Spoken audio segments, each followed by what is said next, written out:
early witches were said to be people who called upon demons or the devil and made a pact with them in exchange for supernatural powers. Obviously, over the years the image of a witch has changed, but for today's video, let's look at some of these so-called evil witches. From witches that traded their soul in return for a better life, to others that used the devil for revenge. Let's talk about this and more only in today's video. Starting off this countdown, we have the North Berwick witches. North Berwick is a small town in Scotland where some of the most brutal and horrific witch trials took place. It all started during the reign of King James VI. While on his way to get his new bride in 1589, he encountered a series of disastrous storms. In fact, the storms were so bad that he was forced to head back home. He immediately thought that the storms were the work of witches. It didn't help that back then a rumor had started that a witch had sailed out on the River Forth to conjure up some storms. So from then on, King James was dead set on finding these witches. In fact, 70 to 200 women were accused of being witches. Most of them were tortured and then executed. Now, apparently during these trials, he did come across a number of women that admitted to being witches. They claimed that they had all made deals with the devil and were now under his command. They also claimed that they would use one of the churches there to hold their covens. They even said that this was the place where they had summoned the devil himself. In fact, this church was located right on the seafront, so James was like, aha! The perfect place to conjure up storms. All of you are guilty. As a result, these witches were strangled and then burnt at the stake. In our fourth spot today, we have Sabrina Spellman. Although she's a fictional character, Sabrina still deserves a spot on today's list. Without too many spoilers, the show The Chilling Adventures of Sabrina is about Sabrina, a teenage witch who on her 16th birthday has to sign her name in the Book of the Beast. Upon doing so, she makes a deal with Satan. She basically gives herself to him in exchange for magical powers. At first, Sabrina refused to do so because she didn't want to give up her mortal life, but later on she was forced into doing it in order to stop a number of evil forces that were murdering many of the townsfolk. Once she signed the book, she is forced to do Satan's bidding. She has to basically bow down to him and do whatever he instructs her to do. In return, Sabrina's magic became even stronger. In fact, she became the fourth witch in all of history to summon demonic blue hellfire, which was then used in order to fight off the Greendale 13. And for her to do that as a relatively new witch is very impressive. Later on in the show, we also realize that Miss Wardwell is evil and is using Sabrina so she can become the Queen of Hell. Sabrina's destiny took a dark shift as soon as she made a deal with the Dark Lord. Although all the witches in the series have signed this book, the Dark Lord specifically needed Sabrina to sign it. Her destiny is far more different than the other witches in the show. Have you guys watched the show? Let me know in the comments below. Honestly, I did, but after season 2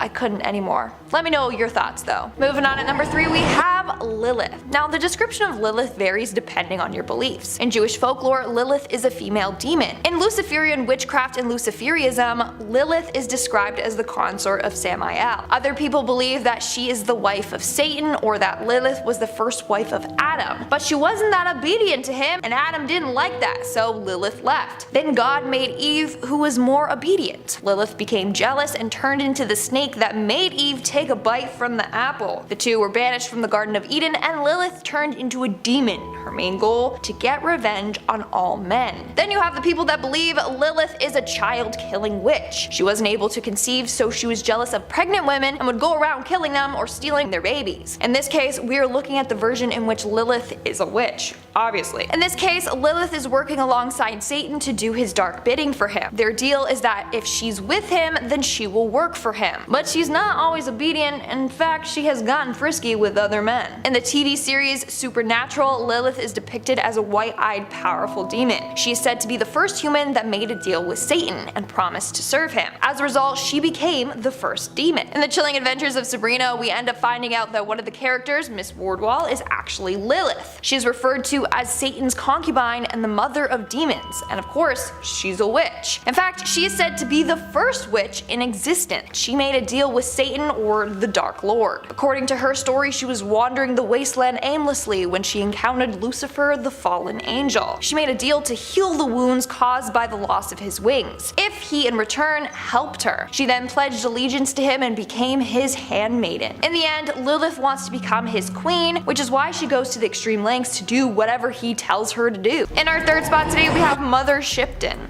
Mother Shipton, otherwise known as Ursula Sonthiel, was born in 1488 England. Legend has it that she was born during a massive thunderstorm and her mother gave birth to her in a cave. Her mother was only 15 at the time and was stuck raising Ursula in that cave by herself. That was until the monastery took her mother in and a local family took Ursula in. Eventually her mom was taken to a nunnery and they never saw each other again. Growing up, Ursula had a hard time fitting in. She had a large crooked nose, her back had a bend in it, and her legs were twisted. So right off the bat, people were like, yeah, she's a witch, just because of her appearance.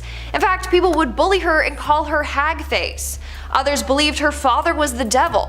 It didn't help that her mom refused to tell anyone who the father of her child was. So people were like, yeah, for sure, her father's the devil. Not only that, she would spend a lot of time by the cave that she was born in. Now, how did she get the name Mother Shipton? Well, eventually she went on to marry a man named Tobias Shipton, and she took his last name. She eventually did partake in witchcraft and would make magical remedies for the sick. So people called her Mother Shipton because she was like a mother to all. At one point in her life, she became psychic and could see into the future. Soon after, she was called the Narrenborough Witch. She made a living off of predicting and sharing the future with others. Moving on to number 2, we have Isobel Godey. Isobel Godey was a Scottish woman from Aldern, a village near the Scottish Highlands. She is well known in history because in 1662 she confessed to witchcraft and may have been executed. We actually don't know because there's no official record of it, so it's a mystery. Basically, during that time, if you were thought to be a witch, they would torture you until you admitted to being one, even if you weren't actually one. Well, Isabel's case sparked a lot of interest because she admitted to being a witch willingly without torture or anything. And she went into great detail on everything that she was doing. She gave 4 separate confessions given over a 6-week period. For example, she said she made a pact with the devil and had been engaging in intercourse with him. She also said that she was part of a coven and would cast spells on the community. She claimed she put a curse on some male authority figures who she felt victimized by. She also cursed her landlord for being a pervert and put one on the local church minister. Lastly, she also admitted that she had the ability to turn into animals and that she was interacting with fairies. Over the centuries, a number of people have analyzed Isobel and have come up with some explanations for her actions. One is that she suffered from psychosis or hallucinations, whereas others think it was a ploy to get maybe a more lenient sentence. But of course, you still have the people who believe that she was an actual witch and did everything that she admitted to doing. And in our number 1 spot today, we have La Voisin. Catherine Montvoisin, or La Voisin, was a witch that lived in France in the mid-1600s. Her witchcraft mainly comprised of mixing and creating potions, poisons, and medicines. She also would tell people their fortunes and would hold black masses where people could come and make contact with the devil through her. It started off with her just providing palm readings and advice for people, but then she realized that her clients were mainly women who were coming to her with spousal problems. A number of them wanted their husband dead, so she started creating the potions to help them kill their husbands and gain fortune. Then things started to get darker and darker. She began practicing dark magic and witchcraft. This involved her leading a number of satanic rituals in the catacombs under her home. One time she even spilt the blood of an innocent victim as a sacrifice for the devil. Eventually, Catherine was arrested for practicing witchcraft and for being involved in a number of murders. She was publicly burned at the stake in 1680. Number 5 on this list is what I'm going to be nicknaming the Scottish Witch from the Woods. I stumbled across a Scottish story about a witch where they were unable to discover her name. Hundreds of years ago, when Scotland was still being first developed, there was a village in the north of the country. This village was positioned directly next to a forest that they wanted to chop down and expand into. When they began their process of chopping down the forest, a witch, or the Witch of the Woods, came out and warned them that if they continued, she would curse their entire community. The women would become infertile, the crops would never grow, and people would go missing. Fearing for their safety, the group came to an agreement with this witch, where they were allowed to chop down a small section of the forest in exchange for leaving 1 sack every harvest of grain or produce by the edge of the forest. This agreement held true for quite a while until the community started to get less fearful and more greedy. They decided to go against this witch and chop down the rest of the forest without fear of consequence. When the witch came out of the forest again to address their betrayal,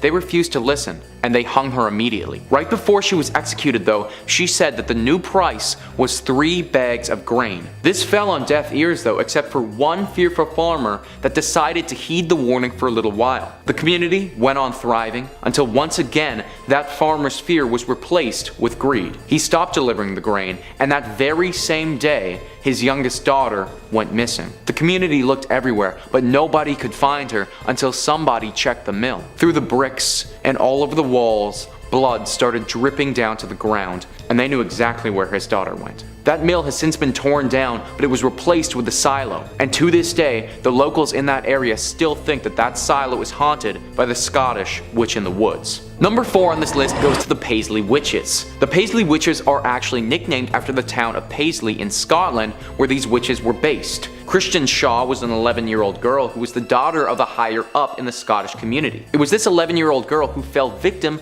to the curse of several witches. It started with a deep sickness that manufactured itself like any other: fevers, chills, exhaustion. But some reports say that it became much more than that. The story goes that Shaw on one occasion levitated from her bed, and on another occasion started chanting some deep curse. It was clear to everybody involved, including Shaw, that some form of Scottish witchcraft was afoot. Now, she made it evident that she believed multiple witches were involved in causing her ailment, 7 of them in fact. A trial was held for these witches where it was discovered that they all had the witch's mark, or the devil's mark as some like to call it, on their bodies. After this evidence came to light, the jury's decision was easy and all of the witches were sentenced to death. Now, this story was a long time ago, and it's hard to know for certain whether these individuals had anything to do with Shaw's ailment and witchcraft, or if they were wrongly accused, tried improperly, and the story has been exaggerated over time, which frankly is not unlike other potential witch stories during this period. The only thing that we can say for certain though is that the people back then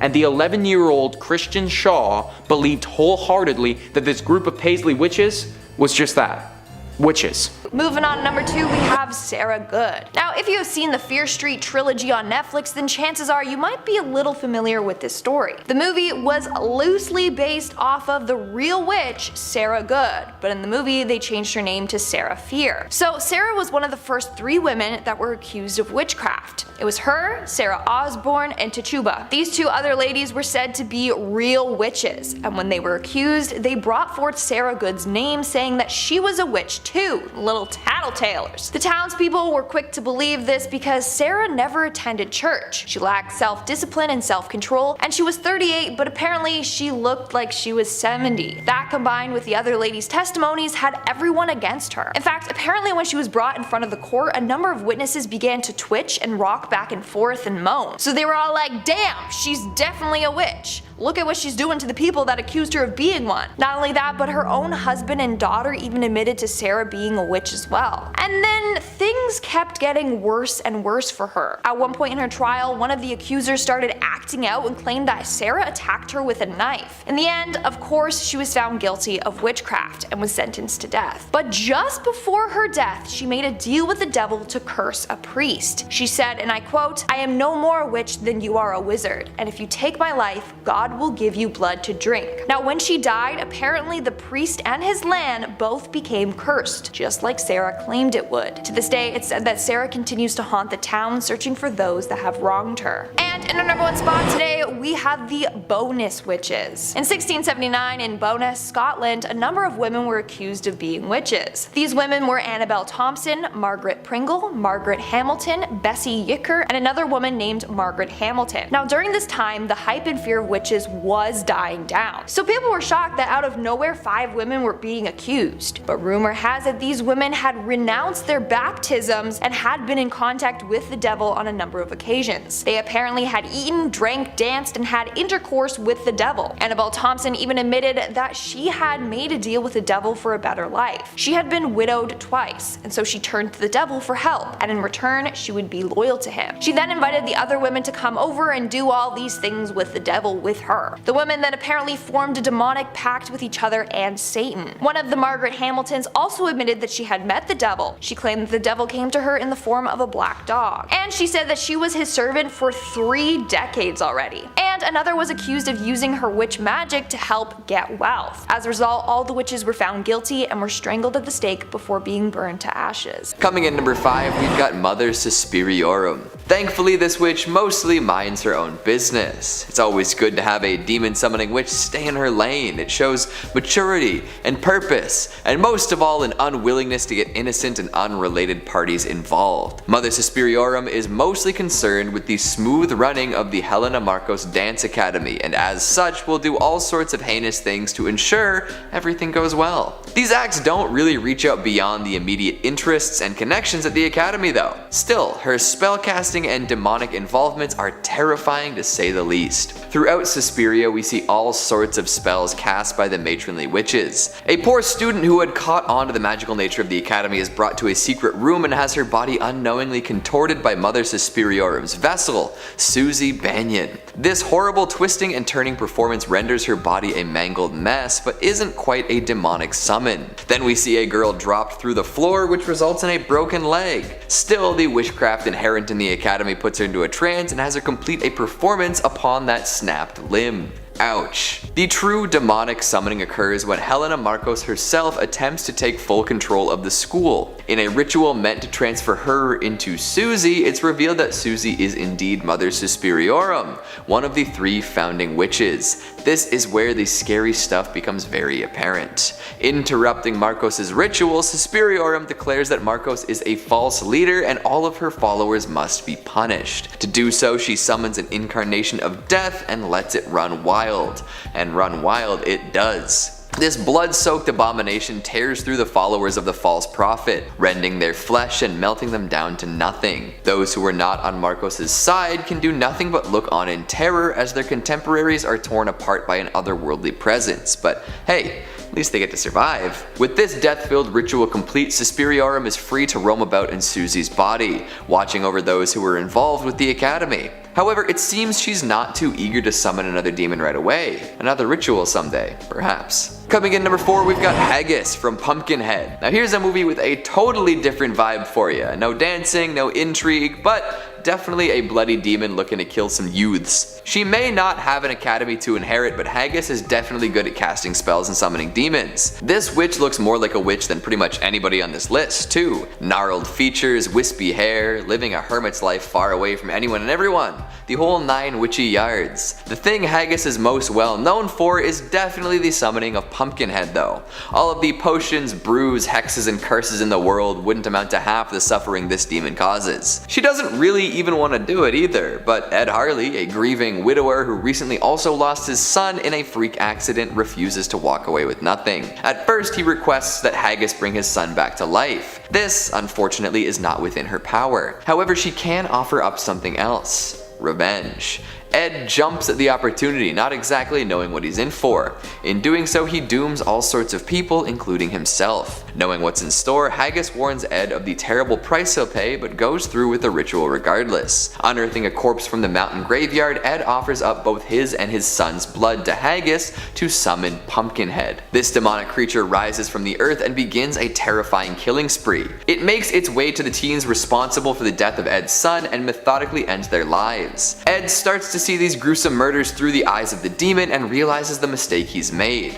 Too late though. Pumpkinhead cannot be stopped until its revenge mission is complete. Haggis warns Ed that if he tries to stop Pumpkinhead, he'll die too. This results in Ed discovering that he and the demon are inextricably linked. Any damage done to Ed happens to the demon too. With this information, Ed decides to lay his own life on the line to end the madness, and successfully kills both himself and the demon. Haggis then collects their bodies and returns them to the mountain. Someday though, she'll bring the demon back. Someday. Coming in number 3, we've got the Borrower Witch from Supernatural. There are plenty of demons and witches to choose from in this famous series, but the Borrower Witch seems to fit this list the best. This witch in particular, interestingly enough, has no real name. She's known almost exclusively by her title. To gain her supernatural powers, this woman made a deal with the demon. For her soul, she received a demonic signet ring which provided her with great power. She was able to cast many spells, and her life was extended far beyond the limits of an average individual. However, as her life started to wane, she decided it was time to pass on her gift. This wasn't a pleasant mentorship opportunity though. She decided that she was going to go on a killing spree to attract another promising young witch. Oh, and so she did. During her killing spree, Tasha Baines tracked her down and refused to be her subordinate. Because of this, the borrower witch killed Tasha, which kicked off a whole new series of events involving cutting hearts out of chests, twig and twine dolls, and witch-killing bullets. Damn.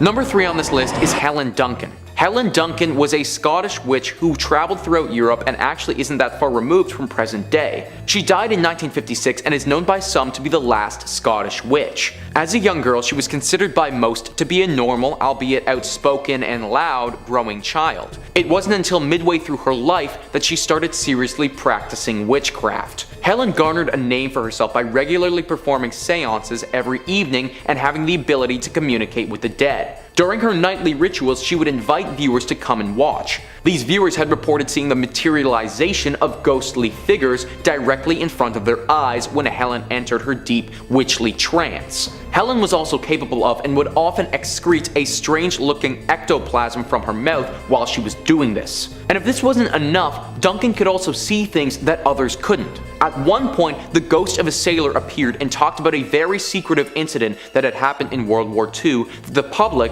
or Helen Duncan, couldn't have possibly known about. After hearing this information, the authorities realized that they couldn't have Duncan revealing any important state secrets about the war and arrested her for witchcraft immediately. It was revealed during her trial that some of her witchy ways were not what people were led to believe though. Like her ectoplasm was simply the regurgitation of a cheesecloth made to look like some type of ghostly substance. Even though some of her abilities were proven to be fraudulent, it still doesn't explain how she was able to accurately predict or say the things that she couldn't have possibly known. Helen Duncan didn't use any of her abilities to harm anyone, but the capability to potentially talk to the dead, it's still very chilling. Number 2 on this list is Thomas Weir and his sister Griselle. What makes Thomas and his sister so scary is that nobody expected them to be involved in witchcraft at all. Up until the end of his life, Thomas was known by most to be a nice man of the community held in high esteem. However, nearing the end of his life, Thomas came clean about who he really was, telling the entire community during a religious service that he and his sister had been performing witchcraft for years, going into deep detail about how they had consistent communication with the devil and had devoted their entire lives to carrying out his bidding. This bidding manifested itself in many different ways, most of which involved causing harm to others, or in Thomas's case, getting it on with animals. Yeah. He was a weird dude. At first, the community barely believed him, but after the sister came out and corroborated his story in detail as well, they started piecing it together. Thomas was always walking around with a big black staff. The neighbors had reported hearing strange sounds in the evening coming from their home and weird lights going off. Suddenly, the guy that everybody thought they knew as their nice, friendly neighbor was somebody else entirely. Reports say that when he was burned at the stake, he took far longer to die than a human should. Also, his staff was burned with him, and it emitted an extremely strange sound and moved in unnatural directions when it was burning, as if it was being possessed by some force. I suppose that in the case of Thomas and Griselle, they had done such a good job at hiding their identities as witches and had been extremely methodical with their crimes, that before they died, they just had to let the world know just how evil they actually were. Number 1 on this list is Isabel Gowdy. Isabel was a Scottish witch from the 1600s, and frankly,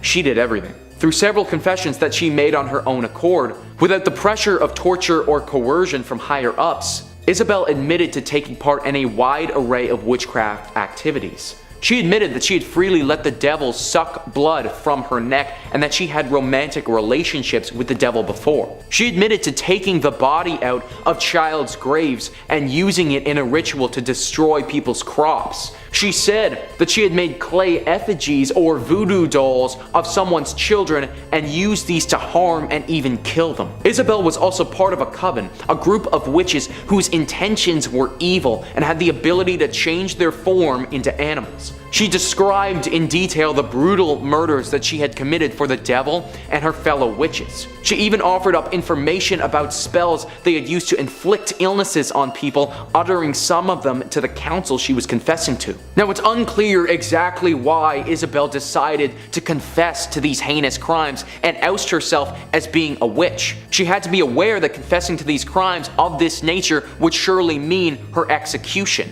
It had been said though that she felt extreme guilt for her crimes, and that's why she decided to come forward and accept the consequences as they were. Regardless of what her intentions were though, Isabel Gowdy has to go down as one of the most dangerous known witches in Scottish history. Starting off this countdown, we have Julia Brown. Julia Brown was a well-known voodoo practitioner and witch in her small town in Louisiana.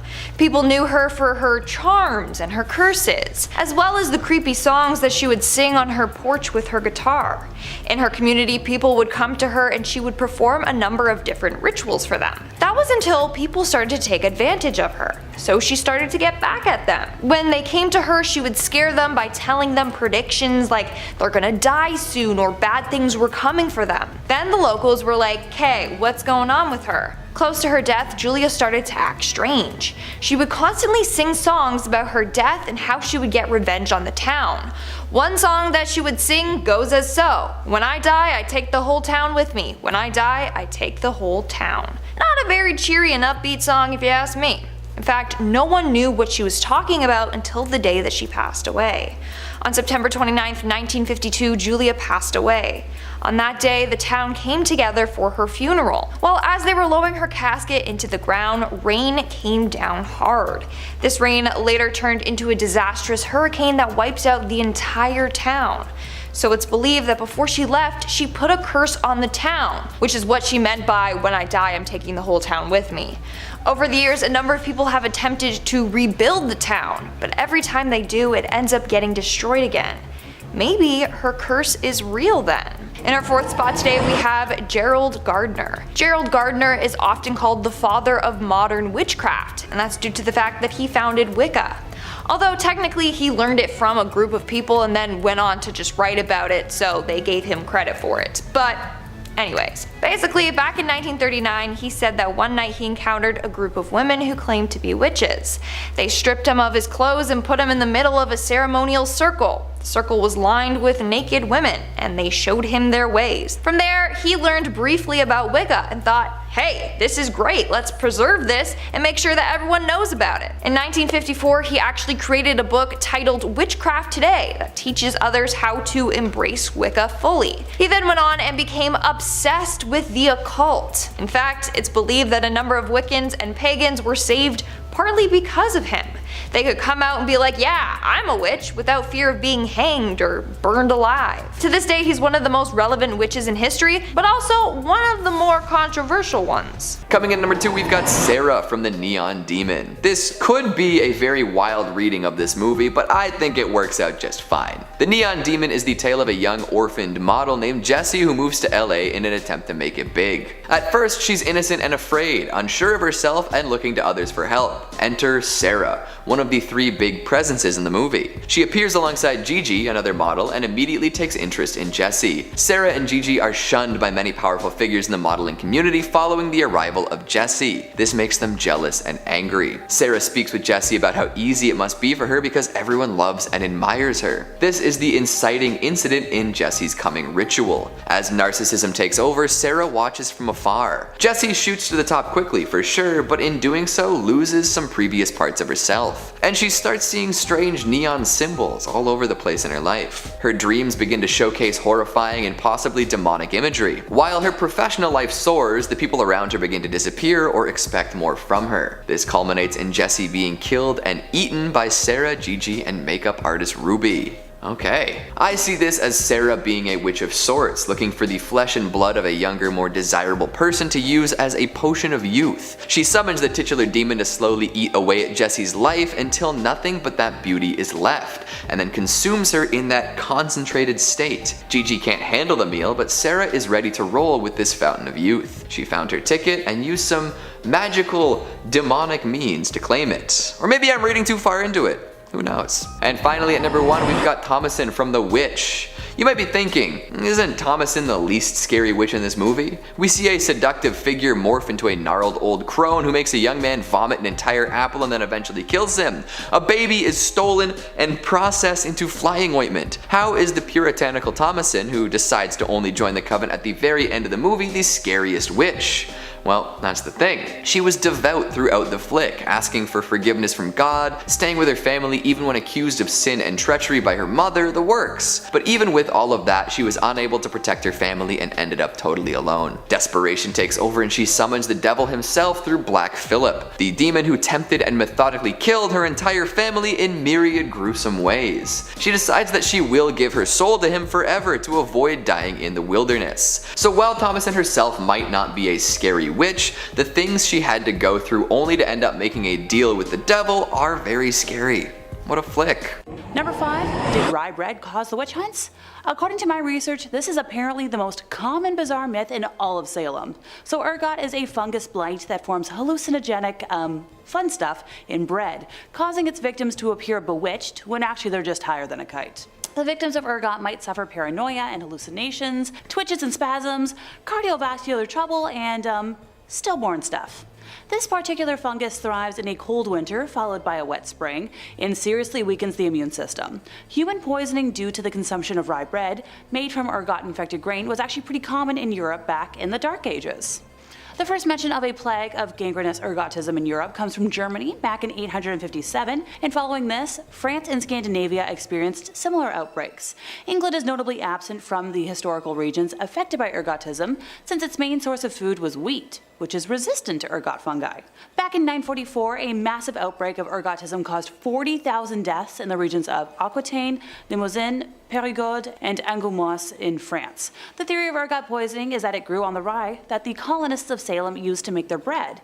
The ergot would have had that LSD-like effect that caused the inhabitants to see and hear things that weren't there, thus causing the bizarre hallucinations, which caused over 250 people to be accused of witchcraft. The origins of this legend started in 1976 when Linda R. Caporio wrote a paper entitled Ergotism, the Satan Loosed in Salem.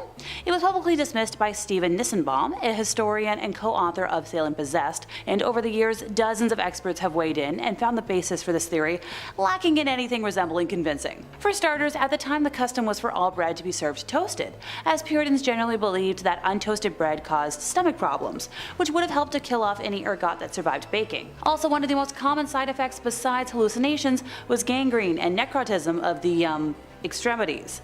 If this was happening during a time when every single instance of perceived witchcraft is being documented, and dozens of people were so affected by this, ergot poisoning that they were having hallucinations, someone would have documented that, the other symptoms were happening as well. And to my knowledge, the other symptoms weren't as common.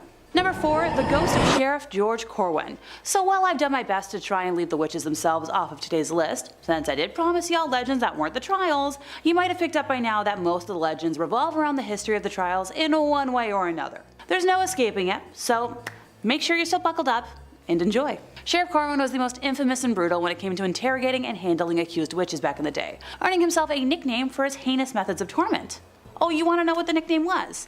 Well, sadly, I'm not allowed to say it thanks to interweb rules, but it involved hands around necks and lack of air. A building called the Joshua Ward House now stands on top of the land where George lived and died, and many people say that they've seen him in the windows or even felt his hands pressing down around their necks when they're inside the space. In terms of lineage, he was the nephew of witchcraft trials judge and witch house owner Jonathan Corwin.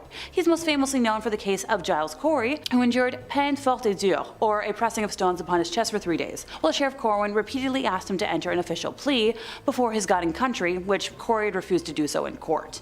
According to the legend, George was so sadistic and enjoyed tormenting folks so much that he had a secret dungeon below his home, where he could carry out his fiendish desires whenever he wished. Now that we have the legend part of this out of the way, time to consult the history books for the factual side of things.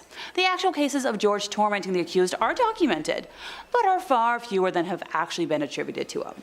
In the case of Giles Corey, who had pleaded innocent but refused to use the official phrasing, likely to delay proceedings and cause trouble for the court and judges that he was furious with, his punishment was technically illegal by the original Massachusetts law. The Body of Liberties Act of 1641 forbade extreme harm, and while the Body of Liberties was officially replaced by the Provincial Charter in 1691, aka the year the witchcraft hysteria began, it was still very much upheld in spirit during this time, and George performing these acts was not seen as appropriate. It may have even led to Governor Phipps, paying more attention to the trials and to disband the court of oyer and terminer that he himself had set up. Also, if he had actually had his own personal dungeon for illegal bad things, there would have had to have been multiple cover-ups, and there isn't really proof of that during a time when everything was documented. At the end of the day, there isn't proof he did, or didn't, so let me know in the comments where you stand on this. Number 3, tunnels under the graveyard. Honest to goodness, the moment I heard about this as a possibility, my modern brain started to think about all the ways this could be convenient today. Also, being a Disney girl, my brain did jump to the utilidor system that runs under Disney World. Ooh, and the Toronto Path. Granted, I never really use it unless my dad's visiting and we're like walking around downtown, or if I'm trying to get to Union Station after a convention downtown.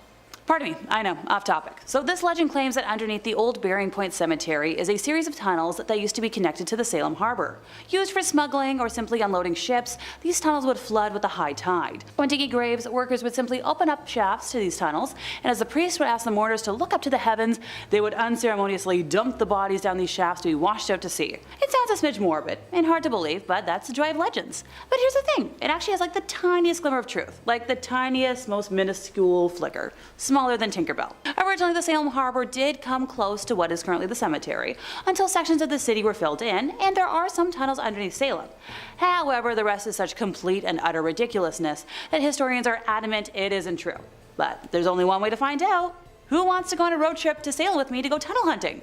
My car has room for plenty of people, trust me. In our second spot today, we have Marie Lamont. In 1662, Marie Lamont was tried and confessed to being a witch. So this all went down during the reign of Charles II, just after the whole big witch craze that happened in the UK. Now, her case was unusual for one main reason. She was only 13 years old. But apparently she renounced her Christian faith and then got baptized by the devil. She even went on to confess to having intimate relations with the devil on multiple occasions. Apparently her and a number of other witches would meet up at night and would mingle with the devil. The devil would appear to them as a shape of a dark man with hooved feet. Other times he would appear as a brown dog. The group would then throw stones into the sea with the intention of hitting and sinking ships, all at the command of the devil. At her trial in 1662, she was accused of shape-shifting into a cat and using her magic to steal milk. This included placing a mug under the cow's udders and saying, "In God's name, God send us milk. God send it, and lots of it." And apparently it worked. I don't know. Furthermore, when she was searched at her trial, they found a mark on the right side of her body. Marie claims that this was from the devil nipping at her. Due to all the evidence stacked up against her, she was found guilty and burned at the stake. And in our number 1 spot today, we have Annabelle Stewart. Annabelle Stewart was tried in 1678 Scotland after being accused of being a witch. But they didn't have much against her. Apparently, she was taught witchcraft by a local beggar, Catherine McTarget.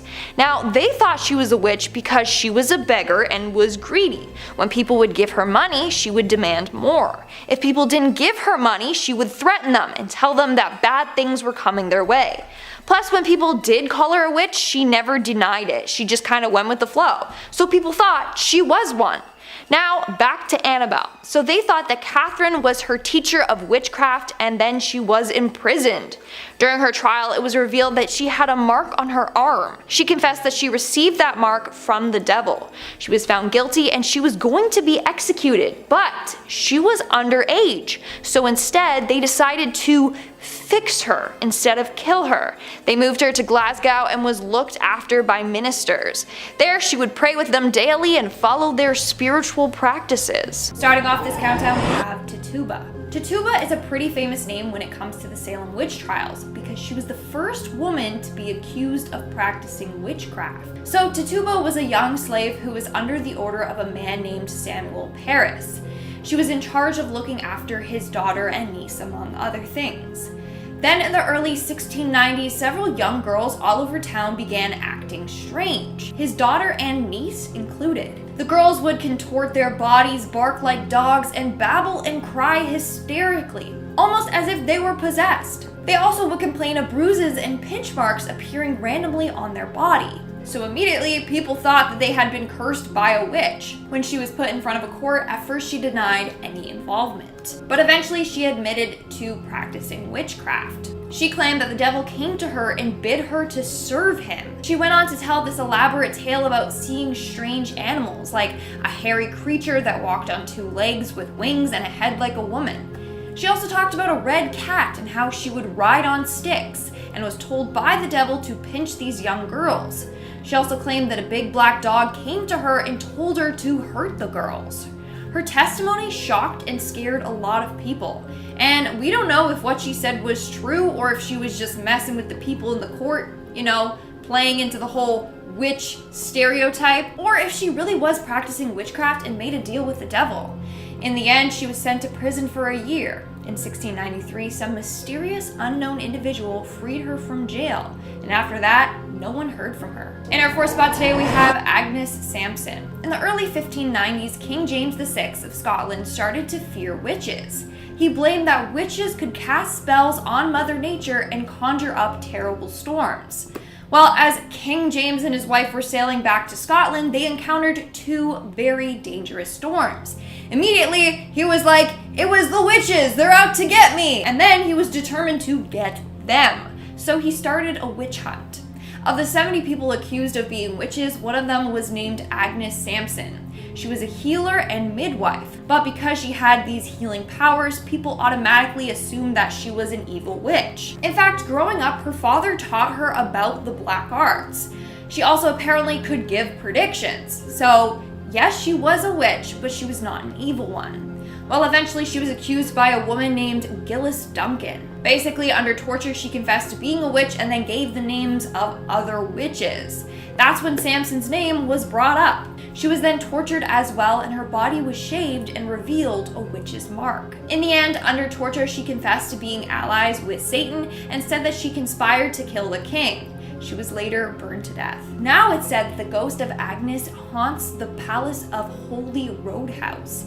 A number of people have seen her roaming around naked after she was stripped and tortured. Moving on to number 3, we have Malin Matsdotter. In July of 1676, Swedish widow Malin Matsdotter was reported for being a witch. She was reported by her own daughters. They claimed that their mom would abduct a number of children and use them for a number of dark rituals. She was accused during the largest witch trial in Swedish history, the Great Noise. Now, was Malin actually a witch, or were her daughters just looking to get rid of her? Well, sadly, we don't know for sure. She may have indeed been practicing witchcraft, but she wasn't going around abducting kids. That part was never proven. Anyways, when she was put in front of the court, she always maintained her innocence. Her partner, on the other hand, Anna Simonsdottir Hack, was also accused of being a witch and apologized for her wrongdoings. These two women were the last victims executed for being witches. Anna was decapitated, but for Malin, well, they decided to burn her at the stake. She was the only witch in Swedish history to have been burned alive. Rumor has it that just before she was burned alive, she cursed both her daughters for eternity and gave them over to the devil. When the flames covered her body, apparently she did not scream, nor did she appear to be in pain. For everyone watching, this was further proof that she was in fact a witch. In third place, we have a ducking chair, not to be confused with a cucking chair, which is a whole other concept, or the red hot stools women accused of having sexual acts with the devil would have to sit on. I sadly don't have enough information to unpack that stool, other than ouch. But let's get on with the ducking, shall we? The ducking stool was a strongly made wooden armchair, often made out of oak, in which the offender was seated, with an iron band being placed around them so that they would not fall out during their immersion. How thorough. The earliest record of the use of such is towards the beginning of the 17th century, with the term first being attested in English in 1597. It was used both in Europe and in the English colonies of North America. Usually the chair was fastened to a long wooden beam fixed as like a seesaw on the edge of a pond or river. And as much as I love and miss wooden playgrounds, I feel like this might not have been as fun. Sometimes the ducking stool was not a fixture, but was mounted on a pair of wooden wheels so that it could be wheeled through the streets, and at the river edge was hung by a chain from the end of a beam. In sentencing a woman, the magistrates ordered the number of ducking she should have, and as much as I've scoured the internet, I can't seem to find number data on this. If you have any ideas, please let me know in the comments.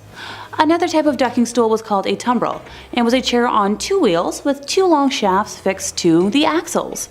This was pushed into the pond, and then the shafts would be released, ergo tipping the chair up backwards. Sometimes the punishment proved fatal and the subject died. Once again, the sometimes should be taken with a pound of salt. In medieval times until the early 18th century, ducking was a way used to establish whether a suspect was a witch. The ducking stools were first used for this purpose, but ducking was later inflicted without the chair. In this instance, the subject's right thumb was bound to her left big toe, her left thumb to her right big toe, a rope was tied around the waist of the accused, and she was thrown into a river or a deep pond. If she floated, it was deemed that she was in league with the devil, rejecting the baptismal water. If she sank, she was cleared. Oh, and she'd be dead. Can't forget that part. Silly me. In second place, we have witch mark hunting and pricking. Witch hunters often had their suspects stripped and publicly examined for signs of an unsightly blemish that witches were said to receive upon making their pact with Satan. This devil's mark could supposedly change shape and color and was believed to be numb and insensitive to pain. Prosecutors might also search for the witch's teat, which was an extra nipple allegedly used to suckle the witch's helper animals. In both cases, it was really easy for even the most minor physical imperfections to be labeled as the work of the devil himself.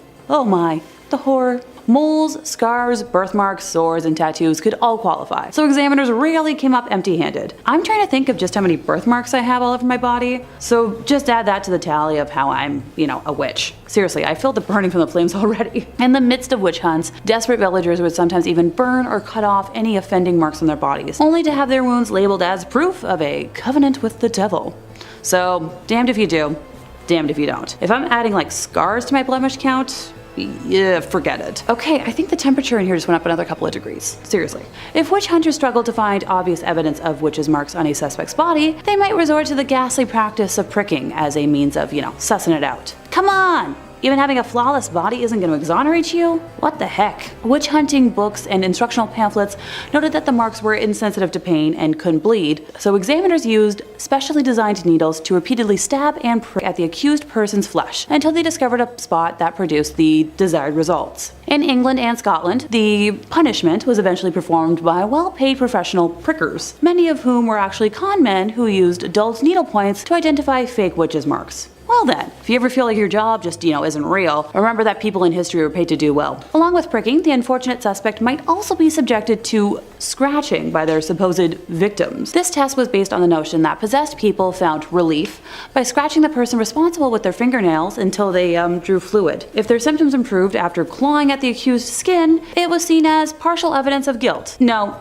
absolutely not. I can't see anyone being proven innocent whatsoever from this nonsense. Talk about a biased court. In first place, we have dismemberment and mutilation. This is where my own stomach gets all topsy-turvy, so fair warning, I can handle creepy stuff, no problem. But gore? There's a reason I haven't been able to bring myself to watch the Terrifier movies. So when witch hunters wanted to get answers back in the day, if I haven't made it clear enough by now, they didn't really care about being humane or, coercion, just being right. They would do whatever they deemed necessary to get a confession, leading many witches to confess just to make the pain stop and end their lives, humanely. Say goodbye to your fingernails, because that was practically just a footnote in what they were allowed to do. Walpurga Hosmanen of Bavaria was led through multiple different stages of mutilation while being paraded to her execution. At the first stop, her left breast and right arm were branded with irons, then her right breast at the second stop, her left arm at the third, with her left hand being then branded at the fourth stop. Once they reached the place of execution, her right hand, with which she had made her oath as a midwife, was cut off before she was finally burned alive at the stake. Oh, her ashes were not allowed to remain on soil,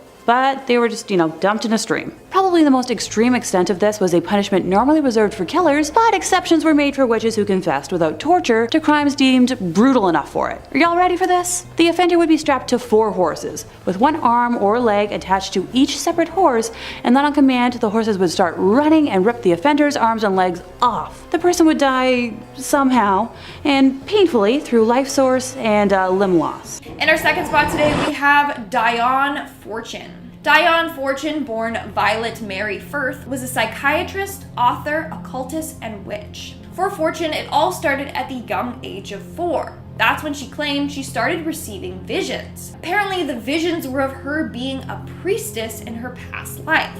Then at the age of 20, she suffered a mental breakdown as a result of these psychic attacks, as she called them. During her recovery, she found herself drawn to the occult. From there, she began writing a number of books on the occult and witchcraft.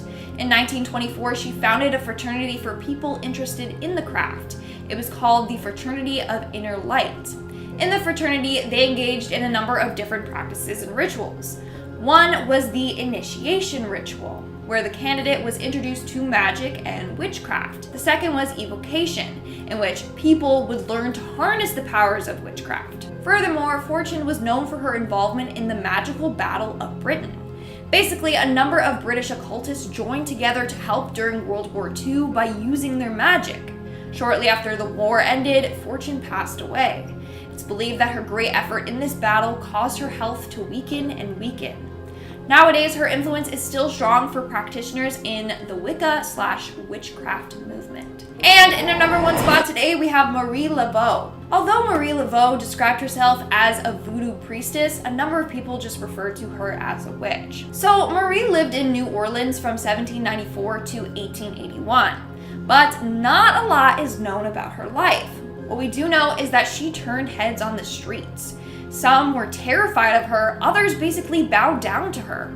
So it's said that the magic she practiced combined Catholic and African spiritual traditions. In fact, she was frequently called upon to help others. She would visit the sick in prisons, and at one point, the city called upon her for help with the yellow fever epidemic of the 1850s. On top of it all, she owned a large snake that she named Zombie, named after an African god. In fact, many believed that this snake harnessed magical powers itself.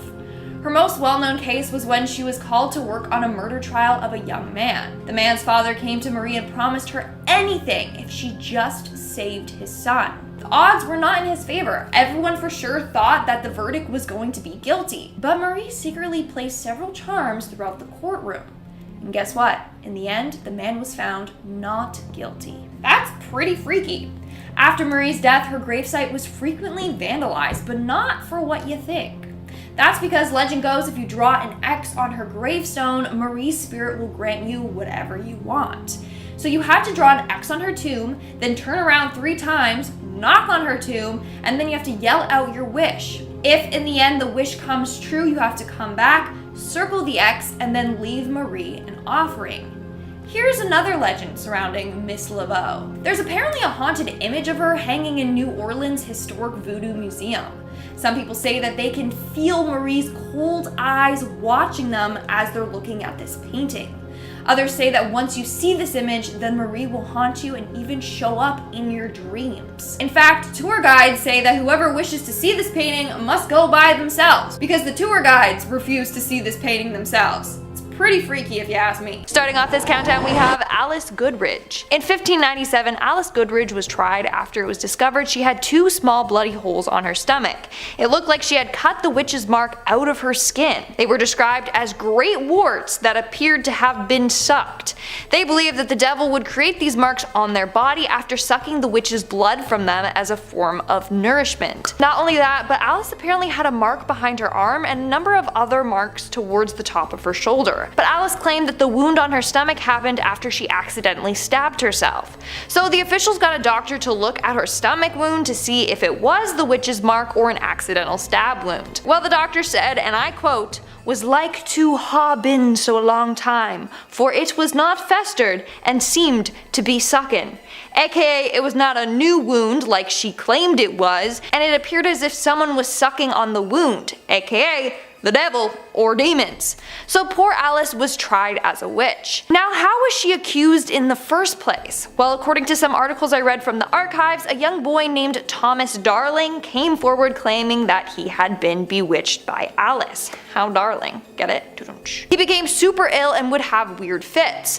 Also, according to the boy, Alice sent her familiar Minnie to torment him. So that's why Alice was questioned and strip searched for a witch's mark. When they found several all over her body, she was killed. And if you guys are liking this video so far, then make sure to give it a big thumbs up because it really helps us out. Moving on to number 4, we have Isabel Adams. In 1707, during the witchcraft trials in Scotland, a woman named Isabel Adams confessed that the devil had given her a mark. She claimed that in the fall she encountered a man with a hat wearing all black clothes. She engaged with the man and it turned out he was the devil and ended up kissing her. He then told her that in his service she could be as rich as she wanted to. So she decided to renounce her baptism and make a pact with the devil. Upon doing so, that's when she received the witch's mark or devil's mark. And surprisingly, after confessing this all, she wasn't even killed. She was actually freed, she just had to pay a fine. Moving on, number 3, we have Elizabeth Jackson. The trial of Elizabeth Jackson was a pretty complex one. It seemed as if she was just an innocent woman whose neighbors wanted to get rid of her. So they created this elaborate story that she was a witch. So this took place in the mid-1600s. Elizabeth Jackson, or Elizabeth Howe, was accused of bewitching a 14-year-old girl named Mary Glover. At her trial, a woman named Elizabeth Burgess came forward being like, "Yeah, I witnessed her bewitch this poor young girl. Then she also claimed that she was visited by Jackson herself.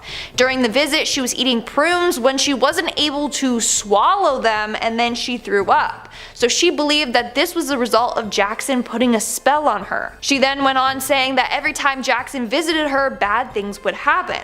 One time she even claimed that Jackson put a spell on her. She said, and I quote, that she might cast up her heart, guts and all, adding, "Thou shortly shall have in thee an evil spirit too." The following night, Burgess claimed she was visited by a vision in the shape of a fox. The night after, she had a vision of like a scary shadow man. The third night, she was visited by another vision, just like Jackson promised in her curse. Then another child, Hannah Trumbull, started having weird fits and became ill.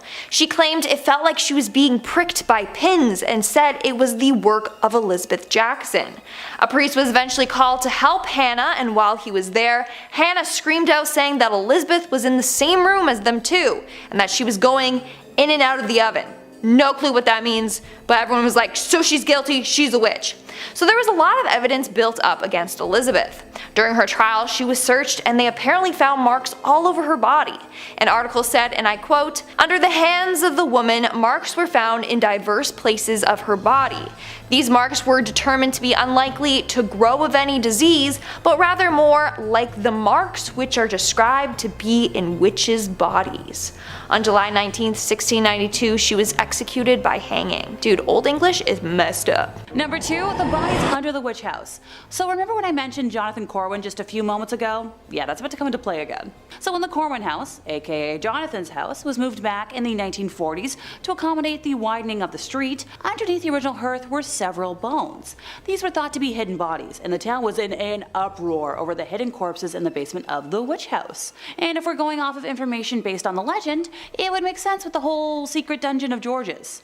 This legend actually has the most historical fact behind it, as there was indeed a newspaper article about bones found under the witch house, along with a shocking headline and gruesome photo to accompany it. Sadly, or well, I guess not sadly for humans, just sadly for the purpose of sensationalism, the reality behind that headline is a little more mundane. It was common at the time of building said house, around the 1640s, to bury meat or bones underneath the cooking hearth in order to promote plentiful food for its inhabitants. Even if this wasn't the case, since I know we all like to poke holes into thin theories, the odds of charred bones from various meals over the past 300 years finding their way into the ashes and under added bricks isn't really unlikely. And regardless of their origin, the bones discovered were decidedly not human. Apparently a whole boatload of tests were done. So sadly, unlike the Disney urban legend where we found out that there really are human boats on the Pirates of the Caribbean ride, this one might be bunk. As a side note to this entry, there are no official cases of witchcraft trial victims being brought to the Corwin house for examination. While Corwin may have heard original accusations in his parlor, the odds of him being willing to bring an accused witch into his home, with his family and descendants, are astronomically against it. Dang it all though, I like when my theories are right. Number 1, the Seven Gables Secret Stairs. The House of the Seven Gables, which is also known as the Turner House or Turner Ingersoll Mansion, is a 1668 colonial mansion in Salem, Massachusetts, named for its gables. It was made famous by Nathaniel Hawthorne's 1851 novel, The House of the Seven Gables, and is now a non-profit museum. The earliest section of the House of the Seven Gables was built in 1668 for Captain John Turner and remained in his family for 3 generations, descending from John Turner II to John Turner III. You get the idea. Facing south towards Salem Harbor, it was originally a 2-room, 2.5-story house with a projecting front porch and a massive central chimney, but nowadays that portion forms the middle of the house. 4 windows of the original ground room floor, which became a dining room, remain in the house's side wall, and a few years after the original build, a kitchen lean-to and a new north kitchen L to the rear of the house were added. By 1676, Captain Turner had added a spacious front extension with its own chimney, containing a parlor on the ground floor with a large bedchamber above it. Ceilings in this new wing are higher than the very low ceilings in older parts of the house, and it featured double basement windows and an overhang with carved pendants. It was all capped with a 3-gabled garret. In the first half of the 18th century, John Turner II remodeled the house in the New Georgian style, adding wood paneling and sash windows. These alterations are preserved as very early examples of Georgian decor. The House of the Seven Gables is one of the oldest surviving timber-framed mansion houses in continental North America, with 17 rooms and over 8,000 square feet, including its large cellars. So for as long as people have been giving and taking tours of the House of the Seven Gables, the story has gone that the secret staircase of the house was used for just about everything, from smuggling freed slaves through the Underground Railroad railroad to hiding secret lovers for midnight trysts. Sadly, it's just a set of servant stairs. So back when servants were in common usage, these stairs and passages were just as common, since it was considered unseemly for the servants to be in public view. They were meant to be invisible, spiriting into rooms to make them tidy without anybody noticing them. Ergo, hidden stairs and passageways were built to make it easy for them to access areas without meeting the gentry in the main halls and stairs. They're pretty common in older grand places. Locations like Casa Loma jump to mind for me, since they have one behind like a fireplace or something, if my memory's correct. Apparently in recent years there has been some debate over whether the staircase would have been part of the original or later period structure, as it was part of a rebuild by a famous colonial revivalist architect by the name of Joseph Chandler at the direction of Caroline Emerton in 1909. It absolutely fits with the design of servant stairs though, that are seen in many similar structures.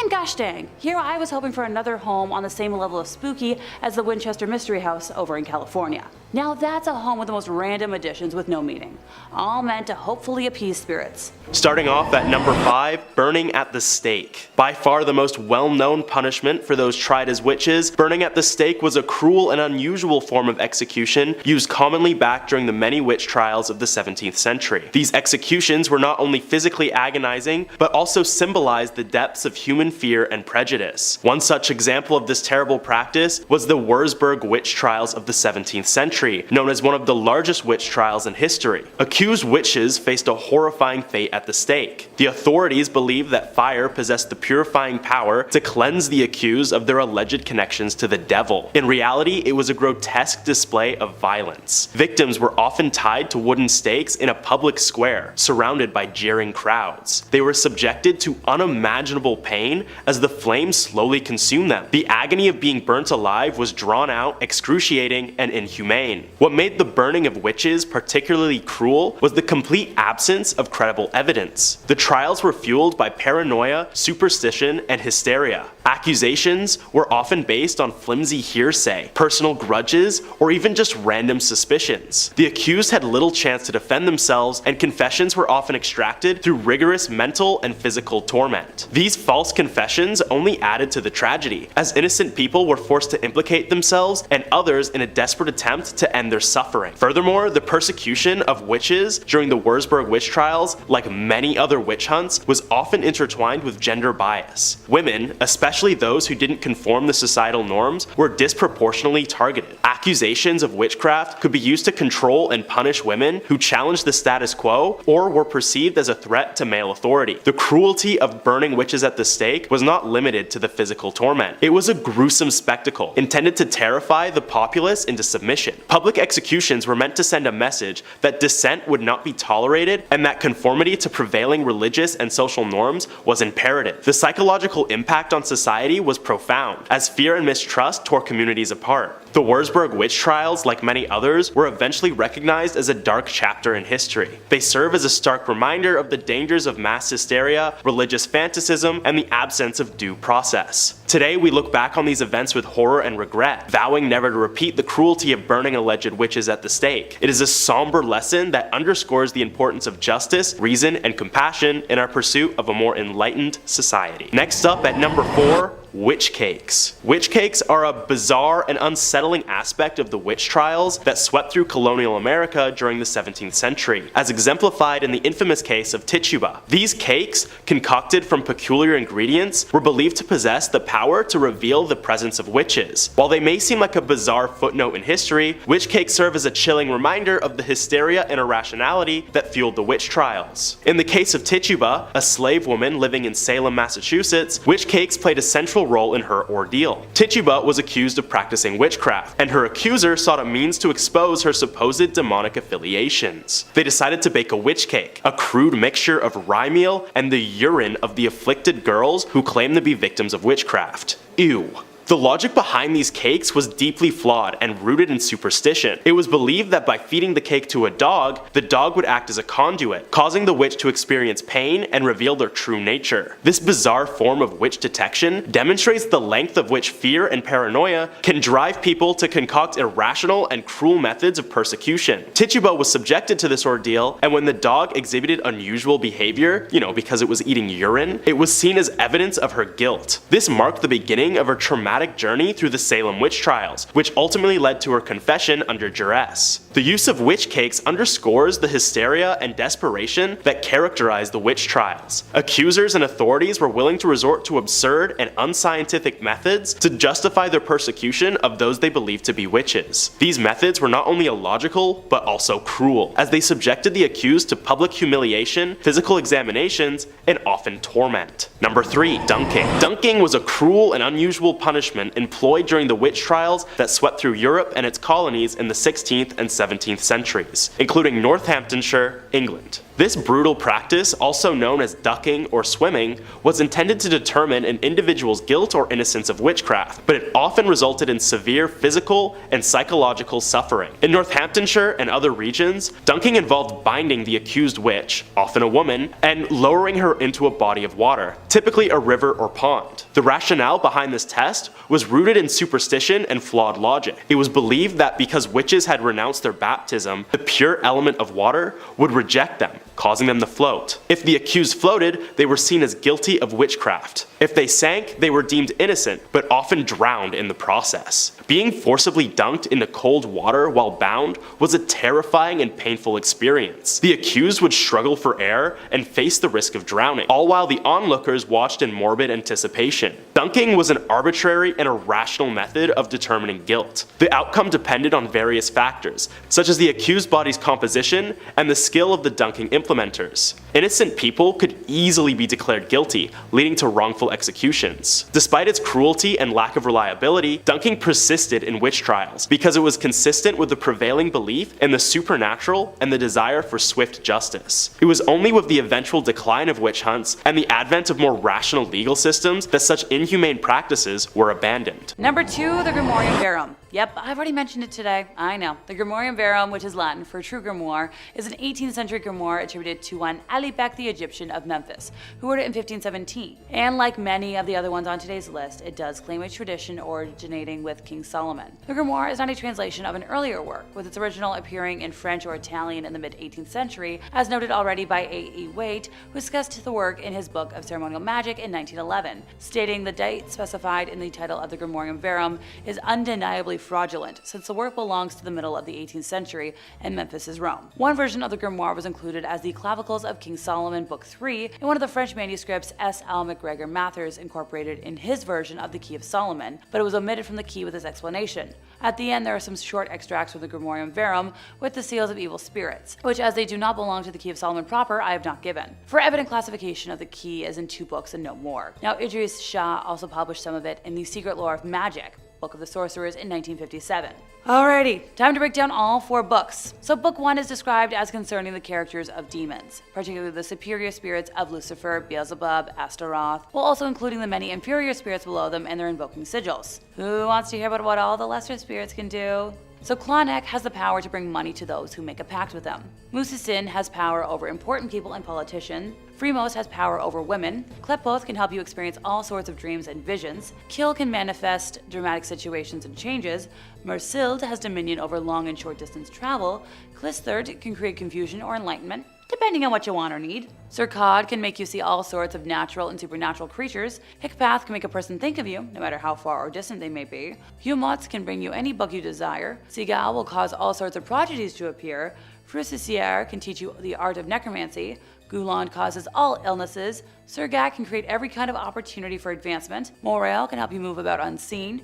Fruitimiere prepares all kinds of feasts for you. Husi Taragaraz causes sleep in the case of some and insomnia in others. It tempted. I could use a good night's sleep. Book 2 is simply described as being of planetary hours, so I'll leave it up to y'all to interpret what you think that means. Book 3 is the preparation of the operator, or more simply put, how to prepare for a summoning. Book 4 contains the Sanctum Regnum, called the Royalty of Spirits or the Little Key of Solomon, a most learned Hebraic necromancer and rabbi. This book contains various combinations of characters whereby the powers can be invoked or brought forth whensoever you may wish, each according to his faculty. Number 1, Shams al-Marif. So, Shams al-Marif, or Shams al-Marif Walata If al-Arif, is a 13th century grimoire centered on Arabic magic and claimed to be a manual for achieving esoteric spirituality. I apologize from the bottom of my heart if I butchered that pronunciation anyway. I promise I did practice. It was written by the scholar Ahmad al-Buni, who wrote it while living in Algeria, and he passed around 1225 Common Era. This book is a patchwork of bits and pieces of al-Buni's authentic works and texts by other authors. Scholars like Ibn Taymiyyah have criticized the book and labeled al-Buni as a delusion deluded devil worshipper. Good to know that across all religions over time, some things never change. In terms of more modern examples, that was a common assumption from Ed and Lorraine Warren, probably the most famed demonologists of all time. Personally, I believe half of what they investigated was real, and the other half was them just making a living, which at the end of the day, I have to give some respect to. Well, minus viewing alternate lifestyles outside of Christianity as a sin. Pardon me, I got a little sidetracked here. In contemporary form, the book consists of 2 volumes, the Shams al-Ma'arif al-Kubra and the Shams al-Ma'arif al-Sughra, with the former being the larger of the two. The first few chapters introduce the reader to magic squares, and the combination of numbers in the alphabet that are believed to bring magical effect, which the author claims is the only way to communicate with jinn, angels, and spirits. The table of contents that were introduced in the later printed editions of the work contain a list of unnumbered chapters, which stretch to a number of 40. However, prior to the printing press and, various other standardizations, there were 3 independent volumes that circulated, each one differing in length. While being popular, it also carries a notorious reputation for being suppressed and banned from much of Islamic history, ergo how it found its way to our list today. However, it continues to persist in being read and studied up to the present day, despite its questionable veracity and negative implications. Some Sufi orders, such as the Things I Cannot Say order, have recognized its legitimacy and use as a compendium for the occult and hold it in high regard. Another title by the same author, the title having been translated to The Source of the Essentials of Wisdom, is considered its companion text. In terms of translations, although a formal translation into English hasn't happened yet, there have been numerous renditions of a few of the more popular rituals found within the main treatise, as well as those that lie in its accompanying text. In 5th place, we have witch cakes to kick us off. Sadly, these aren't yummy Halloween cakes, a thought which makes me very hungry, but instead a bizarre form of counter magic, a supernatural dessert used to identify suspected evildoers. In cases of mysterious illness or possession, witch hunters would take a sample of the victim's urine, mix it with rye meal and ashes, and bake it into a cake. This stomach-turning concoction was then fed to a familiar or animal helper of the suspected witch in the hopes that the creature would fall under its spell and reveal the name of the guilty sorcerer. During the hysteria that preceded the Salem witch trials, Tituba famously helped prepare a witch cake to identify the person responsible for bewitching young Betty Paris and others. The brew failed to work, and Tituba's knowledge of spells and folk remedies was later used as evidence against her when she was accused of being a witch. Before I forget, another use for a witch cake came from burning the pastry in hopes that the scorching heat would transfer to the witch and force her to reveal herself. Whew. Anybody else starting to get warm? Oh great, just me. In 4th place, we have a scold's bridle, also known as a witch's bridle, a gossip's bridle, a brink's bridle, or simply brinks. This was an instrument of punishment as a form of public humiliation. This thing was an iron muzzle in an iron framework that enclosed the head. Some exceptions were masks that depicted suffering, but not pleasant either way. My brain just jumped to a similar modern device used for pleasure instead of pain, and no, I will not elaborate on that thought, but let's clarify. A bridle bit, or curb plate, around 5 centimeters by 2.5 centimeters in size, was slid into the mouth and pressed down on top of the tongue, often with a spike on the tongue as a compress. It functioned to silence the wearer from speaking entirely, and caused extreme pain and physiological trauma to scare and intimidate the wearer into submission. This prevented speaking and resulted in many unpleasant side effects for the wearer, including excessive salivation and fatigue in the mouth. Seeing as I've always been a chatty Cathy, I can totally see how I would have been sentenced to this, and my jaw hurts just thinking about it. The wearer was then led around the town by a leash, and for extra humiliation, a bell could also be attached to, draw in crowds. First recorded in Scotland in 1567, the brinks were also used in England and its colonies. The Kirk Sessions and Barony courts in Scotland inflicted the contraption mostly on female transgressors, and women considered to be rude, nags, common scolds, drunken, but mostly witches. It was also used as corporal punishment for other offenses, notably on female workhouse inmates. The person to be punished was placed in a public place for additional humiliation and sometimes beaten. Just sometimes, not every time apparently. Knowing what I know about history and cover-ups, I'm going to lean towards probably most of the time. The Lanarkburg records record a typical example of the punishment being used. When wearing the device, it was, impossible for the person to either eat or speak. Other pranks included an adjustable gag with a sharp edge, causing any movement of the mouth to result in laceration of the tongue. In Scotland, pranks could also be permanently displayed in public by attaching them, for example, to the town cross, tron, or toll booth. Then the ritual humiliation would take place,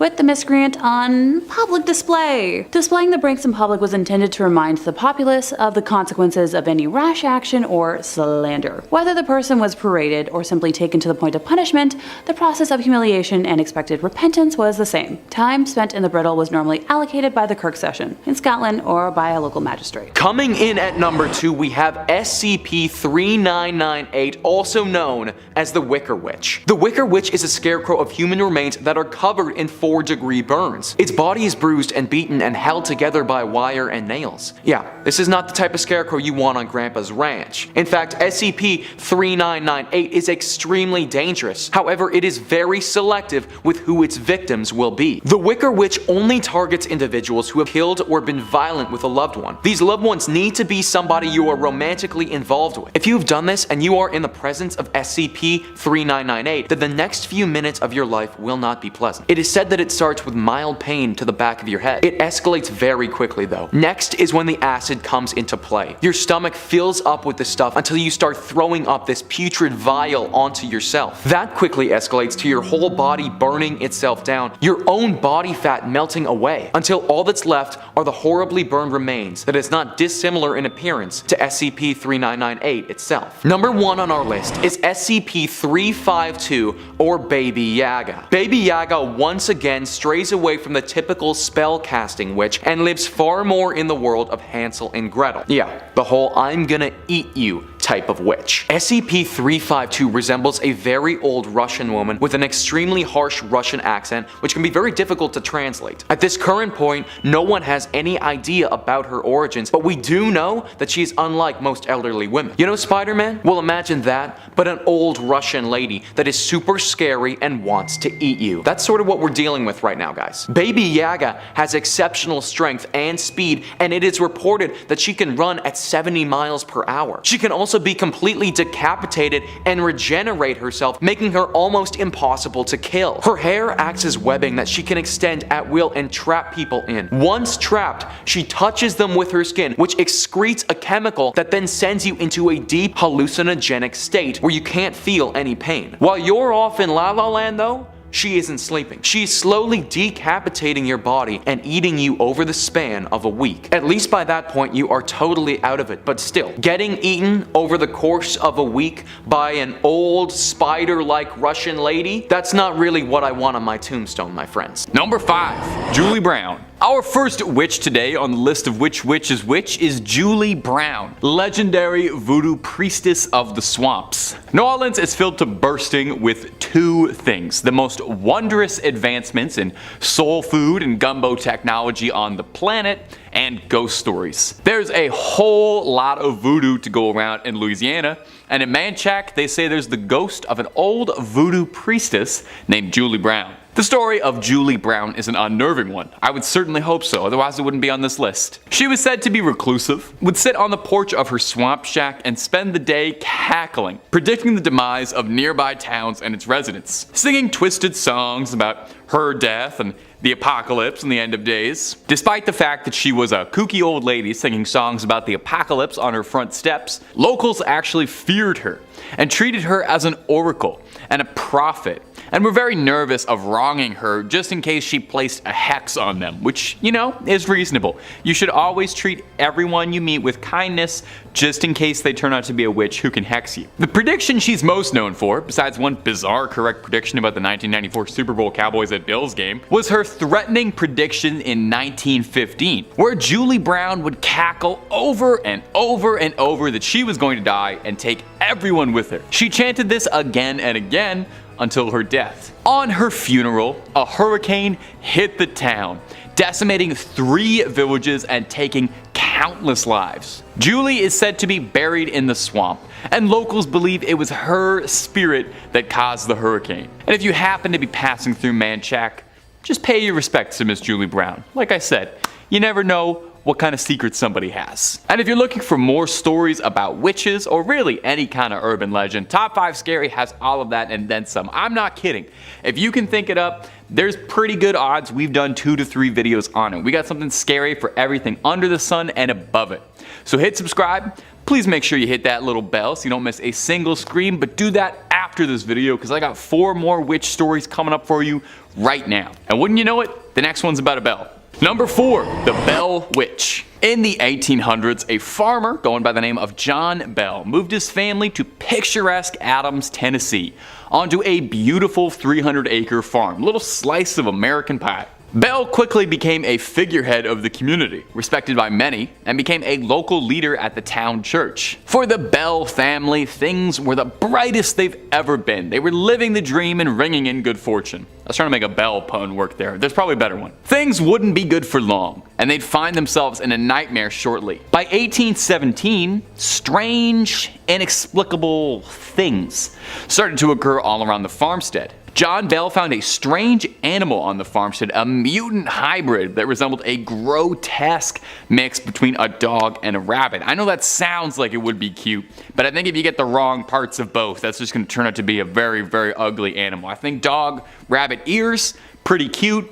Maybe like dog, rabbit face, dog, rabbit body. I don't know. Mess. Anyway, it was a disgusting thing. The younger members of the Bell family would wake up covered in red scratches all over their bodies at all hours of the day. The family would hear faint whispering and singing that sounded like an old woman singing hymns. Most tragic is the Bells found a mysterious vial of liquid inside their home that no one could explain or understand. Nervous about what it was, the Bells offered the mystery liquid to their cat, which passed almost immediately. Rest in peace, Bell cat, taken too soon, undeservedly. You didn't deserve to be an experiment for them. For 3 long years, the Bell family was tormented by a mysterious entity that would later become known as the Bell Witch, after the mysterious old woman's humming and singing. In 1820, John Bell quickly grew extremely ill, quickly descending in his health, and would pass away later. At his funeral, the mourners complained they could all hear the laughing of an old woman, mocking and singing the fate of the late John Bell. The farm became a haunted attraction, where it still is to this day, and it even caught the attention of President Andrew Jackson, who in 1819, a year before Mr. Bell's passing, visited to see if legends of the witch were real. Allegedly. As soon as his carriage arrived at the property, the horses refused to budge anymore. The animals can always tell. Number 3, the Black Hag. Our next witch probably has the most impressive title out of any of them, the Black Hag. That is such a cool name for a witch to have. She resides in a church called, oh god. Let me try this. The Monastery oh. What, you want to throw that on screen for me? Monastery, how am I supposed to say that? This is the witch's curse. I don't even know about any witchy stuff she does. She tries to get you to say this evil word and then it curses your family. I'm getting a note over here. It says that it's also called the Abbey of the Black Hag. Well, that's what we're going with. We're not calling it that other thing. I'm not doing that. The Black Abbey of the Hag, which as far as I know is the only name this church has ever gone by, was built in 1298. Wow, it's an old church. And was one of the few well-known medieval convents in old Ireland. The remains of the abbey still stand today in a secluded valley, making an already mysterious and supernatural place just that much more atmospheric. The place is called the Abbey of the Black Hag, for God's sakes. You don't name a place that unless it's pretty haunted. Sounds like it's straight out of Dishonored. And while I've got you here, Dishonored 3, when? When's that happening? Now, it's believed that the last abbess, which is a horrible word, in charge of the abbey practiced witchcraft, and in the scary way. She brought death, misfortune to the surrounding areas. Pope Martin V condemned the abbey. He was not down for witches at all. Catholic Church don't play with witches. The accused witch left to live out in the damp, deserted abbey by herself, which she probably loved because that sounds scary. Over time, her skin blackened, her hair furrowed, and her soul twisted, leading to the place being named the Abbey of the Black Hag. And if you can believe this, there's actually more to this story. The Count and Countess of Desmond once called the abbey home when attempting to flee their attackers, where the Countess was fatally struck by an arrow and buried by her husband, but it would not be the end of the Countess. Sightings of a ghostly figure around the ruins of the abbey were common, eventually leading to someone digging up worn-out finger bones.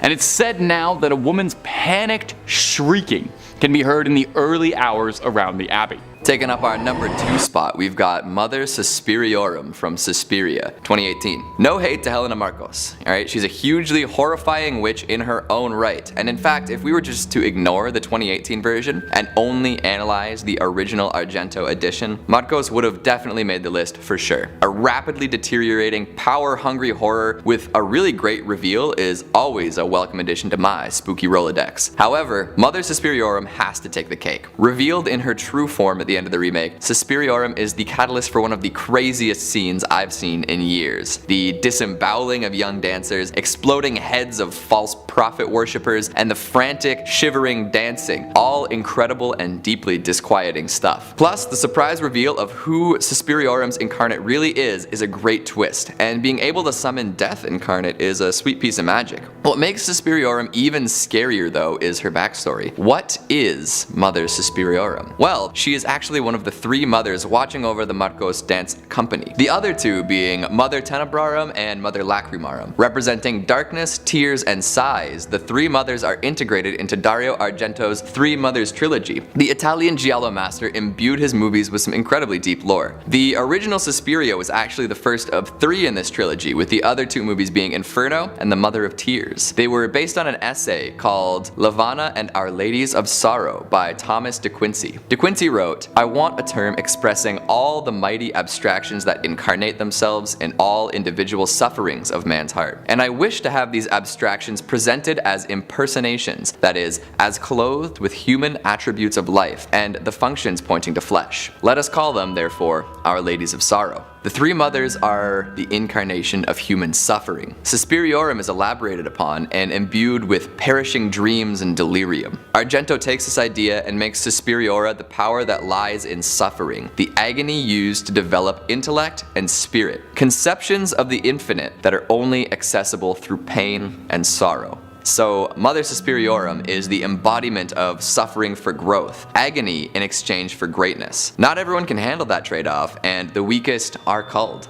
That's what I call a powerful witch. And finally, in our number 1 spot, we've got the Blair Witch from the Blair Witch Project. So if you know anything about the Blair Witch Project, you know that it's somewhat based on real events, and it all happened in the 1700s and into the 1800s, I guess, which makes it all the more horrifying. So in 1785, Ellie Kedward was banished from Blair after being accused of witchcraft. She was hung from a tree with stones tied to her limbs, stretching and deforming her body. The villagers assumed she died from exposure, but when they went back to retrieve the body, it was nowhere to be found. Villagers and children started to disappear, and people fled Blair, never to utter the name Ellie Kedward again. There's even a book published in 1809 detailing these events called the Blair Witch Cult. So Ellie is assumed to have become the Blair Witch that haunts Black Hills to this day and is the main focus of the Blair Witch franchise. A horrific, shape-shifting monster, she takes the forms of all sorts of nasty beasts to scare her victims. She's been seen as a floating humanoid, a naked old lady covered in thick black hair, and many other ghastly forms. It's actually been theorized that she has no real default form of her own, and is just a ghost that holds domain over the forest and all who enter. Is there anything left of Ellie Kedward inside?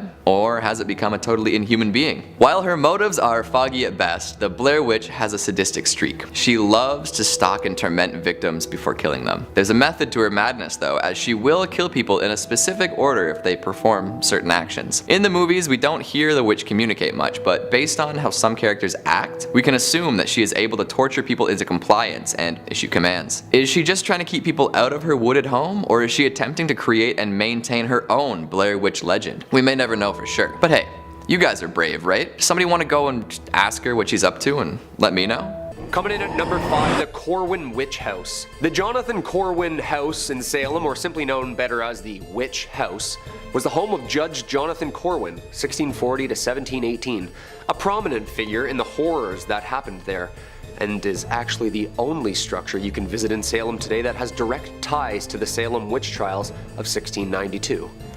Well, that might not be the case, because we got a couple of those coming up. Trust me, this place is riddled with ties to those witches. Corwin bought the house in 1675 and lived there for more than 40 years. The Witch House is a 350-year-old thick building with black painted timber, 2.5 stories tall. Built to last. Massive. and looming. Located at 310 Essex Street in the historic district of Salem, the house stands in testimony to the witch trials, and it's believed that the witch house was used by Jonathan Corwin and others to actually interrogate those accused of witchcraft. The witch house remained with the Corwins, of course, until the mid-1800s, yet there wasn't many family around to liven it up. The Corwin curse seems like a weird one, since all the Corwin's kids, 5 children, all perished young from separate complications within the house. And this is where it gets really weird. Not only is the place haunted to hell and back with specters seen in the attic upstairs and loud voices, arguments heard in the empty house at night, 8 Corwin lives were lost to premature death in that house. All Corwins. Yeah, I'd say that makes for a pretty cursed home, alright? A family curse. Number 4, Proctor's Ledge. There are over 1,000 documents from Salem witch trials, yet none of the accounts actually specify where the hangings took place. For many years it was believed that the 19 people who were executed in Salem were hanged at the summit of Gallows Hill, on the edge of town to the west, where the town would meet for large gatherings. Seems like after some homework, the hill alone would be too hard to climb, not an ideal spot to hear or see the live trials, and was too thick and heavily wooded.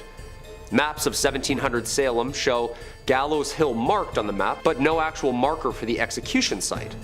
I feel like a detective all of a sudden. A team of researchers began to reconsider all of the evidence around 2010, eras of homework collected over the years, and eventually concluded that the real execution spot was Proctor's Ledge. Boom, baby! This was confirmed in 2016. Part of the evidence included 1692 eyewitnesses' accounts who wrote in journals that they were able to see the hangings from their homes to actually remains being dug up and found now. Now I know what you're thinking, it's named after John Proctor. No, it's not. However, odd timing, as he was one of the witches accused of witchcraft along with 3 of his other mistresses. Locals say that the lady in white visits Proctor's Ledge. Some visitors claim to have caught the sight of her, though others catch only her disembodied voice. Are these the phantoms of the unsettled spirits tied to the grounds where they were hanged for eternity? Who knows? Number 3, Charter Street Burial Grounds. The Charter Street Burial Grounds started in 1637, also known as Old Burying Point or the Charter Street Cemetery, is the oldest cemetery in Salem. Many early and famous Salem residents are buried here, such as John Hawthorne, a judge in the Salem witch trials of 1692.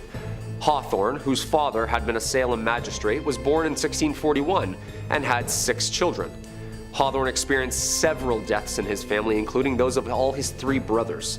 Hawthorne died in 1717 at the age of 76, never apologizing for the role in the Salem witch trials. His headstone is surrounded by granite rectangles to help preserve what is left of the original stone. Being one of the oldest cemeteries and the sickening things that happen there, ghosts and spirits are often seen around the gravesite. There have been many strange occurrences here. Witch stuff aside, about 400 years of ghostly encounters have happened at the Old Burying Point Cemetery. Over the years, people have successfully captured EVP of voices from beyond the grave at the site. If you can hear me, say something. Stop yelling. Oh, sorry. Photographs of mysterious shadows, orbs, white mist, and even full apparitions are seen here. One of these apparitions is believed to be Mary Bright Corey, who died 1684. She was the second wife of Giles Corey, who later became an unfortunate victim of the witch trials himself. Another ghost seen is the powdered blue dress lady, whilst holding a picnic basket in one hand and sometimes accompanied by a young boy. Normally, once the cameras come out, the lady in white transitions into numerous bright orbs or vanishes altogether. Maybe the ghost woman is the same Mary Corey forever watching over Judge Hawthorne's grave. In second place, Walpurga Hosmanen was a midwife, born sometime between 1510 to 1527, where she lived and worked in Bavaria. Her trial was one of the most ruthless witch trials in Germany. Walpurga's life had been unremarkable until her arrest on charges of witchcraft, sorcery, and vampirism in the year 1587. After her arrest, she was subjected to terrible torture. Go figure, until she confessed to her deeds. According to her confession, soon after she became widowed in 1556, when she was working in the field of the city, she had made arrangements to meet a male co-worker for sex in her cottage later that evening. But he had not arrived. Instead, a demon had come dressed in his clothes. She established a relationship with said demon, named Federlin, who made her swear allegiance to the devil and promised to rid her of poverty. Hey, sounds pretty tempting. During her confession, she stated that she had sworn herself to Satan and written it on a contract, and Federlin had then taken her to the real devil and confirmed her contract, after which they had drunk wine, consumed the roasted flesh of young humans, and had sex. And in case I need to clarify, she had intercourse with Federlin, not the devil. Plot twist, I know. She described visiting the devil often, and her demon lover had also visited her plenty to have sex with her, even in the streets at night and while she was in prison, leaving every time she said the name of Jesus. Alright, well, that's one way to come down from it. Federlin had gifted her the magical ointment she used to harm her victims, which included humans of a variety of ages, animals, and even crops. She confessed to having ended the life of many young during her work as a midwife by applying the special salve or putting pressure to their foreheads and to have sucked their blood like a vampire. Walpurga also confessed to having eaten the young with other witches and using their hair for sorcery. The full list of crimes she confessed to was very long, with her victims including 41 young humans, 2 mothers in labor, and a multitude of other people and animals, including cows, pigs, geese, and a horse. The decision of authorities was swift and unanimous, with the church and royal court finding her guilty and sentencing her to death. Before being burned, she was first taken through the city and stopped 5 times before reaching the place of execution. At the first stop, they branded her left breast and right arm with irons, then her right breast at the second stop, her left arm at the third, with her left hand being then branded at the 4th stop. Once they reached the place of execution, her right hand, with which she had made her oath as a midwife, was cut off before finally being burned alive at the stake. Her ashes were not allowed to remain on soil, but were then dumped in a stream. In first place, we have Gilles Garnier. I swear I don't intentionally plan to name male witches as the worst on my list, but they tend to commit the most heinous acts throughout history. And before anyone wants to try to correct me in the comments again, men have often been named as witches throughout time. Continuing on, Gilles Garnier was a reclusive loner living in the woods around Dole, France. Despite being a solitary man, he got married in 1572. Historians have reported that Gilles was ill-equipped to provide for his family because he wasn't a very good hunter, being used to only having to provide for himself until that point. That's when he started hunting something else. Hey, anyone out there want to guess? Come on, I bet you can. Alright, I'll give it to you. Human flesh. The first hunt happened around September 29th of 1572 when Garnier killed a young woman, allegedly in the form of a wolf, and brought some of the flesh home for his wife to eat. How, thoughtful? Throughout the autumn, more young humans were found unalived and mutilated, including another young woman that Giles bit and clawed at, but was interrupted by passerbys before fleeing. The girl sadly succumbed to her injuries a few days later. In November, Gilles ended the life of a young man this time, enjoying the flesh from his thighs and belly before tearing off a leg to save for later. I could name more, but I'm feeling a little queasy as it is. This caused a stir amongst the townspeople, who believed it was a werewolf who was committing the horrors. Many folks had witnessed a humanoid-looking wolf near the scenes of the crimes, with the animal darting off once it was aware of being seen. Then in January of 1573, there was one last death. This time, villagers heard a child screaming and the sounds of a wolf, witnessing the wolf attempt to flee the scene, but changing into the form of Gilles as it did. He was then arrested, put on the rack, and confessed to killing the young and consuming their flesh. At his trial, more than 50 people testified, and he was found guilty of lycanthropy, the ability to turn into an animal, and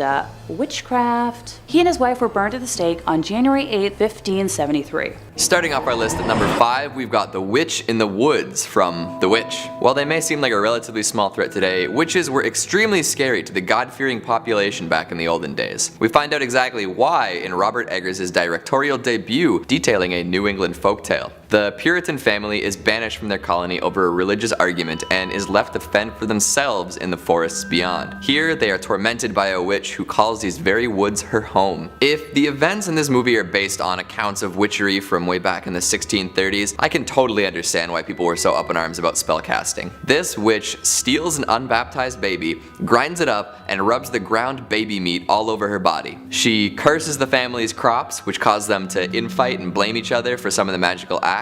The twin siblings, creepy on their own, are bewitched and begin to speak with their goat and freak their parents out. The witch induces nightmares and leads to one terrifying dream involving a raven pecking at some living flesh. I'll say no more. The horny pubescent Caleb is seduced, cursed, and left to die of an unknown illness, and by the way, he also vomits up an entire bloody apple. Black Phillip, the family goat, is in cahoots with the witch and gores the dad before inviting Thomasin to live deliciously, which coincidentally is the inspiration for one of my favorite memes of the decade. Mom says it's my turn to live deliciously. All in all, the witch is bad news, and we never really learn too much about her intentions beyond causing chaos and inviting someone new into the coven. Plus, as all good movie baddies do, she represents more than malevolence. She exposes all sorts of fears that surround religious extremism, like the fear of nature and the unknown, the arrogance and pride of the banished father, the crippling self-doubt within all people, and the disintegration of the traditional family when put under stress. Coming in at number 4, we've got Haggis from Pumpkinhead. This ugly number is the old Witch of the Woods from the Pumpkinhead series. She's even scarier than the titular revenge demon. Crazy, I know.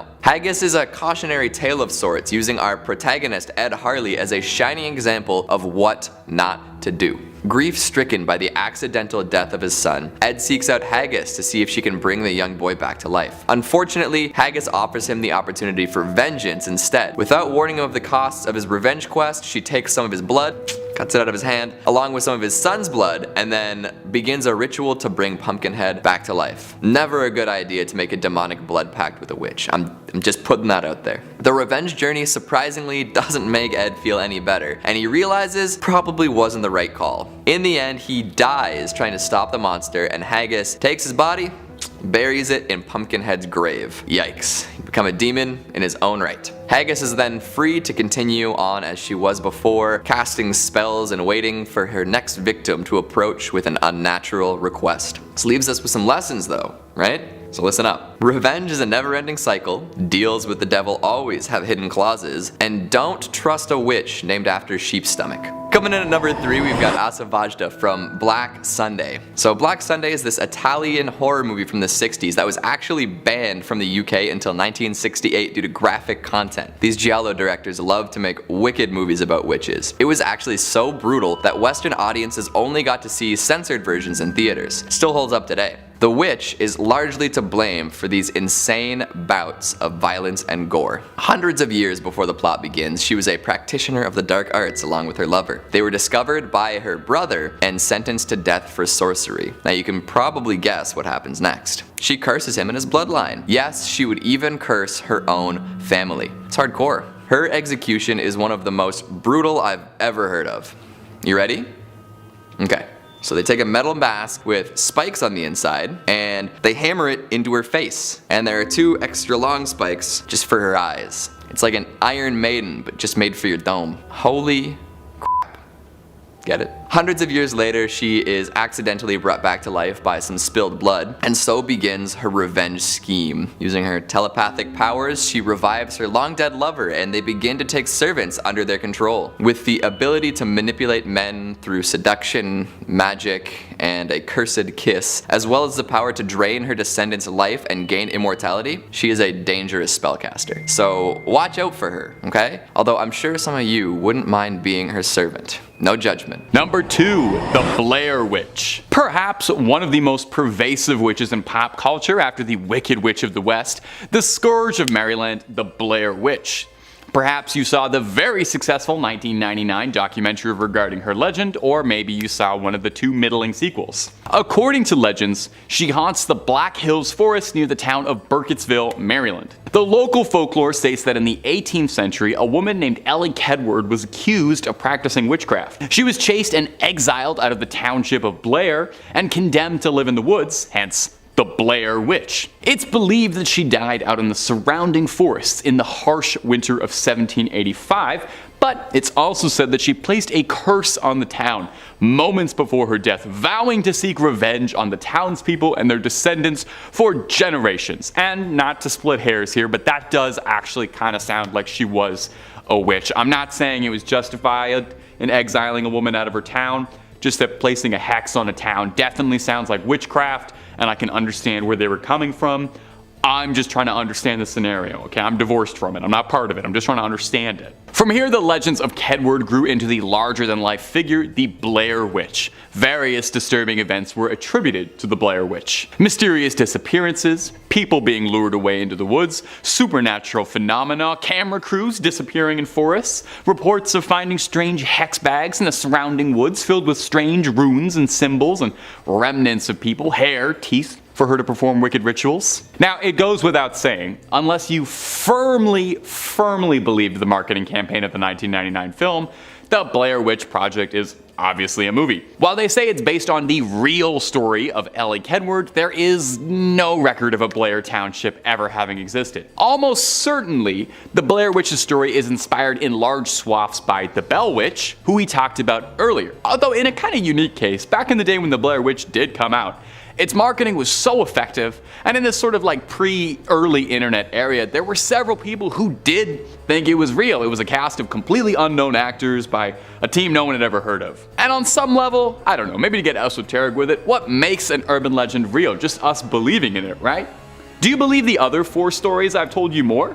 They're no less fictional. My only source was the internet for all of those. So, I'm just saying, open mind. Number 1, La Bruja de Caxiche. And our final witch for today is going to be La Bruja de Caxiche, a well-known urban legend from Peru, specifically from the coastal town of Caxiche near the city of Ica. The legend revolves around a reputed witch who lived during the colonial era. According to legend, La Bruja de Caxiche was an enigmatic woman with exceptional powers and knowledge of witchcraft. She was believed to possess both healing abilities and the abilities to cast curses. She multi-specced. It was said that she used various herbs, potions, and rituals to perform her magic. Now, one of the most interesting aspects of this legend is this belief that La Bruja de Caxiche had a physical deformity, specifically a hunchback.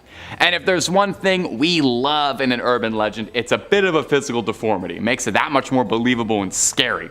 Because someone conventionally unattractive is way scarier than not. Don't blame me, blame our Western views on beauty. I didn't write them, I just perpetuate them. Over time, the legend of La Bruja de Caxiche became intertwined with the history and culture of the town of Caxiche. Local residents and visitors began associating certain landmarks and natural phenomena with their presence. For example, there's a famous gnarled and twisted tree called the Witch's Tree that is said to have been her gathering place. Today, Caxiche has embraced the legend of La Bruja de Caxiche as part of its heritage. The town has a statue of the witch, and there are various festivals and events dedicated to her, and I guarantee you no party goes even half as hard as a party celebrating a local witch. Oh my god, imagine the cauldrons do. The legend has also become a popular tourist attraction, drawing visitors who are interested in the occult, folklore, and statues. Kicking off our list today, we have Guide Spademanger, one of the first women executed for sorcery in Denmark and in Scandinavia. In 1543, King Christian III of Denmark equipped a fleet of 40 ships to chase away an imperial Dutch fleet from the coast of Norway to the Netherlands.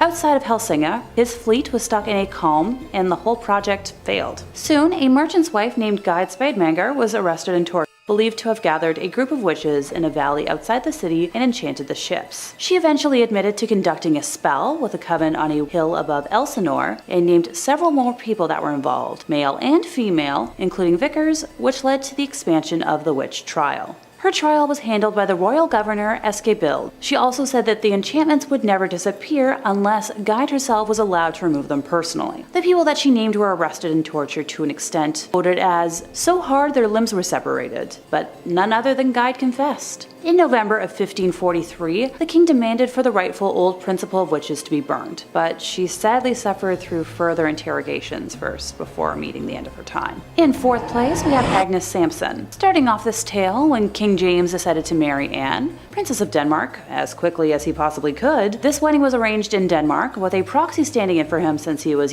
located in Scotland. Anne's attempts to join her new husband across the ocean were severely delayed by dangerous and life-threatening storms, so he eventually decided to join her instead. After another wedding ceremony, which the king actually attended, the couple decided to head home to Scotland, with yet another storm plaguing their journey. Witchcraft trials had already begun in Denmark. Remember Guide? I mentioned a minute ago? And the king had taken note. So when it was reported to him that witches East Lothian conspired to cause the treacherous weather that threatened not just his life, but that of his way too young bride, he believed what he was told. Agnes Sampson was an elderly woman who was known locally as a healer and a midwife, having cared for and successfully cured many neighbors of ailments throughout her life. She was a widow with several children, living close to poverty in East Lothian. She had been suspected and investigated for witchcraft before, so there was no surprise locally that her name was given. After she was named, Agnes was quickly captured and protested her innocence. The News from Scotland, which was an English-written pamphlet that would have been written in London around 1591, says that Agnes was shaved from head to toe and each part of her body tortured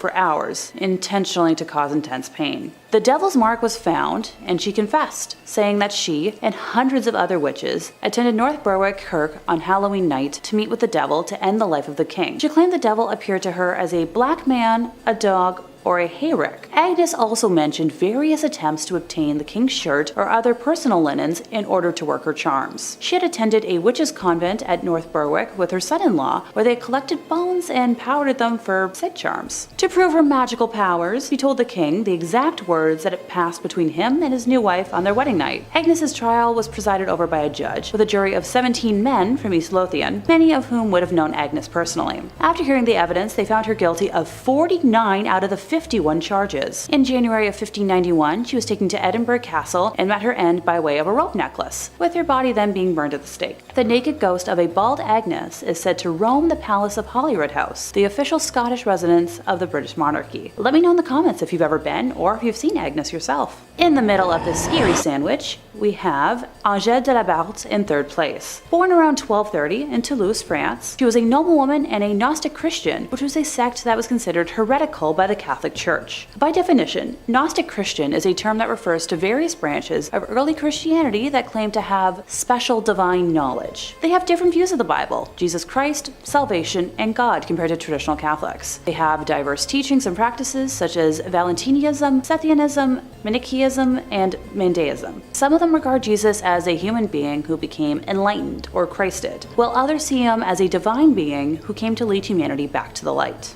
In 1275, Angèle was accused of having sexual relations with Satan, and she was impregnated by him, giving birth to a baby that had the head of a wolf and a serpent's tail. This being consumed human flesh, and Angèle stole infants to feed it. When she was arrested, she was tortured and eventually confessed that the accusations were true. She was sentenced to death and burned alive, making her the first in Europe to have her life ended from accusations of witchcraft. Also, fun fact for you. At the time, it wasn't illegal to have sexual relations with demons. If you have access to a time machine out there, don't get any ideas. Number 2, Gallows Hill.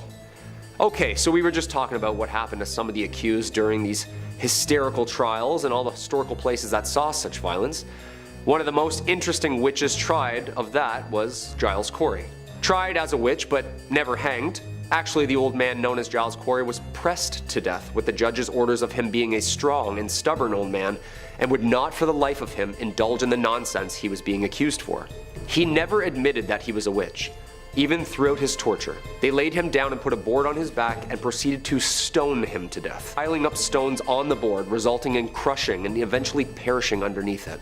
Only took about 4 days. Giles Corey apparently repeatedly yelled more weight, further cementing his plea of not guilty to everyone watching at Gallows Hill. With his last breath, Giles apparently cursed the town of Salem, and this area is now an unearthly hotspot for paranormal activity. The Gallows Hill that most people are aware of is nothing but a baseball diamond, but underneath that baseball diamond, bone fragments and coffins have been found. Interesting, because no witches were ever buried in coffins. Maybe vampires? Giles died from his inflicted torture on September 19th, 1692, just after the 8th anniversary of his wife Mary's passing. Strange sounds emerge from the area at night, including loud knockings, thumpings that wake up neighbors from their bed, and, of course, the full-bodied apparitions said to walk the grounds yelling in the middle of the night. There have been full-bodied apparitions spotted within the woods, with disembodied voices shrieking in the middle of the night. The disturbingly loud voices yelled throughout the area have had some locals scratching their heads. Is this the ghost of Giles himself, speaking his curse upon the town for all to hear? Shh! Trying to sleep! And coming in at number 1, House of Seven Gables. Locals say the Turner Ingersoll Mansion, or also known as famously the House of Seven Gables, is the most haunted spot in Salem. How many haunted spots are there? Ghosts are just like really competitive.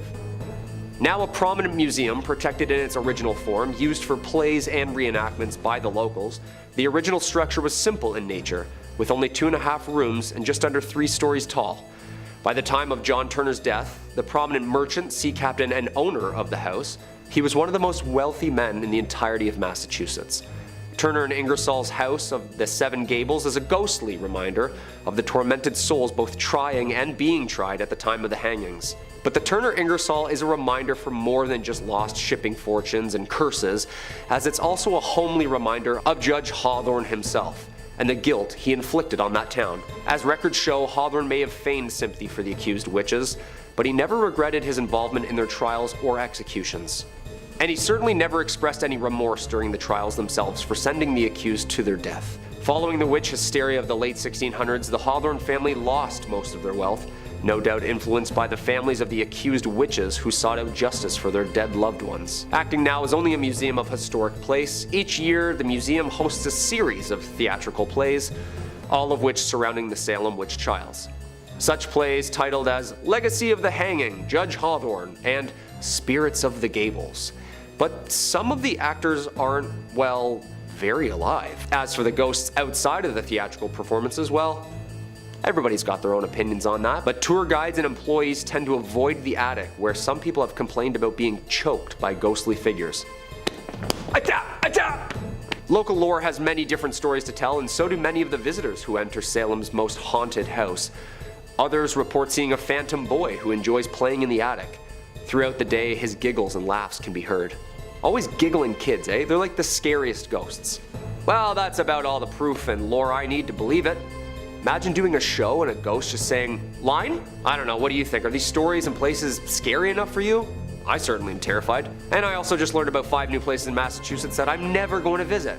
Yeah, I'm a huge chicken, leave me alone. Number 5 on this list has got to go to SCP-4595. Now, SCP-4595 is unlike anything on this list because, believe it or not, it's actually a place. That's right, this is a small shed that is located in Indiana. The shed contains a few standard items, a nice wooden bench to sit on, a shovel in case you needed to do some yard work, oh, and the remains of an adolescent boy. You know, just standard shed stuff. Written on the door of this shed in black charcoal, all in capital letters, is the word witch. It is said that underneath this shed is the remains of a female figure. She forever resides roughly a meter underground and for some reason does not decompose at all, her body still looking as it would if she were alive. If you do happen to stumble upon this shed, don't go in. It's said that at first you just feel as if somebody is watching you. A little creepy, but we can deal with that. Part 2 of what happens isn't as friendly. It's said that after extended exposure to this area, one will attempt to scratch themselves violently, causing horrible injuries. If for some reason after violently scratching yourself you thought, maybe I'll dig underground and disturb whatever is underneath, then that will be the last thing that you do. Desert locusts will fill your lungs, air cavities, pretty much anywhere that you intend to breathe, and suffocate you from the inside until you die. Basically, guys,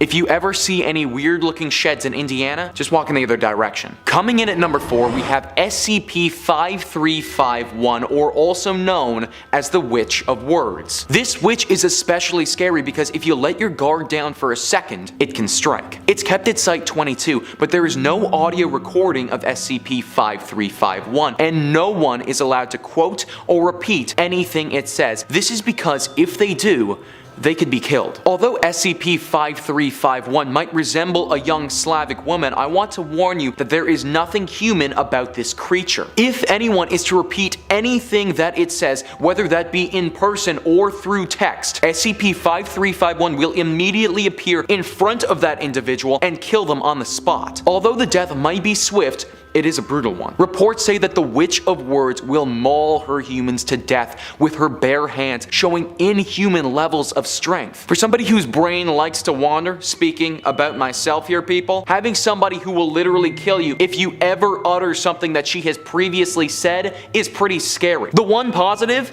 is that plants really like to grow around her and often grow in places that they normally wouldn't. If we could just cut the whole brutally killing people thing, I mean, she'd make a pretty good botanist. Coming in at number 3, we have SCP-239, or as some people like to call her, the Witch Child. The Witch Child looks like a young blonde-haired girl of 8 years old. However, this girl has had one harsh upbringing. Ever since birth, SCP-239 has been under SCP care. This is because only 3 hours after her birth, the hospital that she was born at exploded in an unexplained way. The public was told that it was a freak accident from a gas leak, but we suspect now that it was much more. With shimmering gray eyeballs and the constant emission of radioactive energy, SCP-239 has the ability to control things. She must be conscious and must be able to see the object or creature that she intends to manipulate, but beyond that, she has the capability to do anything. It has been reported that she has simply wished away a human being before, making them disappear completely, and then when she feels fit to do so, so, wish them back and make them reappear. The limits of the witch child's power are currently unknown, however it is clear that they are extensive. That is why she currently resides in a cell coated with telekill alloy and can only be interacted with Class 2 personnel, not the type of child that you want to be leaving at daycare. Moving on to number 2, we have George Jacobs Sr. George Jacobs Sr. was an English colonist who was accused of witchcraft in 1692 during the Salem witch trials. George was quite the man around town. He had several run-ins with the law. He was known for having a violent temper, and in 1677 hit a man named John Tompkins Jr. 2 witnesses said, and I quote, "One blow, and if the latter had not held him by the arms, he would have struck him some more, he being in such a passion." Now he was fined for this. Then in 1674 he was sued by his neighbor after he chased some of his horses into the river where they drowned. He argued that the horses were trespassing on his property, whereas others thought he just liked wreaking havoc on town. Fast forward several years later, George Jacobs Sr. and his son, George Jacobs Jr. and his daughter-in-law and granddaughter were all accused of witchcraft. Everyone got off except for Jacobs Sr., and that's because he had a witch's mark. His body was searched and they found what was described as 3 teats on Jacobs. It was thought that if a person had an extra nipple, that this was a sign that they were a witch. Why? Well, it was believed that the extra nipple or teat was from when the devil or some demons sucked the witch's blood as a form of nourishment. It was said that Jacob Sr. had 3 of them. 1 in his mouth, 1 on his right shoulder blade, and 1 on his hip. Now, they weren't actually nipples though, it was just a 1/4 inch long fleshy thing protruding from his skin with a sharp point. They proceeded to stick pins in each of them to see what would happen. This was called the witch pricker. Apparently, if you are pricked and you don't have a reaction to getting pricked and you don't bleed, then you are a witch. Well, when they pricked each teat, Jacobs never reacted to it and he didn't even bleed. So he was found guilty on August 5th, 1692 and was sentenced to be hanged along with the other witches. And in our number 1 spot we have Elspeth Rioch. Elspeth Rioch was an alleged witch in Scotland during the early 1600s. When she was 12 years old, she claimed that she was approached by 2 men. One was dressed in all black, the other in green tartan. The man in green told her that if she followed his instructions, that she would be able to obtain magical powers. He told her to boil an egg and use the condensation from cooking the egg and take it and rub it on her eyes with unwashed hands. Sounds like an eye infection to me. He said that this would give her the powers to see and know everything that she wanted. So she followed his instructions and bam, it actually worked. So now I kind of want to go home and try it. I don't know, maybe it will work. And she actually developed clairvoyant skills. When Elspeth was older, she was visited again by the men. This time it was only the man in black. He showed up in her room one night. He told her that he was neither dead nor alive, but trapped between heaven and earth. He also told her that to maintain her magic skills, she needed to act dumb. That way, no one would suspect a thing. They'd be like, she's not a witch, no, she's way too dumb to be one. Well, eventually she was caught. In fact, she got in way more trouble because of her acting dumb. They were all like, she's fully a witch, she tried to trick us, let's kill her. At her trial in March of 1616, she confessed to using her clairvoyant powers to spy on people, and she would also use magical spells to cure illnesses. Furthermore, when they inspected her body, they found a witch's mark. She had what appeared to be a scar in the shape of bite marks on her shoulder. Later she confessed that she was bit by the devil and that was the mark that he left. She was charged with witchcraft and deceiving locals by pretending she was mute. In the end, she was executed by strangulation before having her body burned. Coming in at number 5 we have Frau Perchter. This is a terrifying Christmas witch. Christmas is usually a time of togetherness, happiness, celebrations and lots of food, right?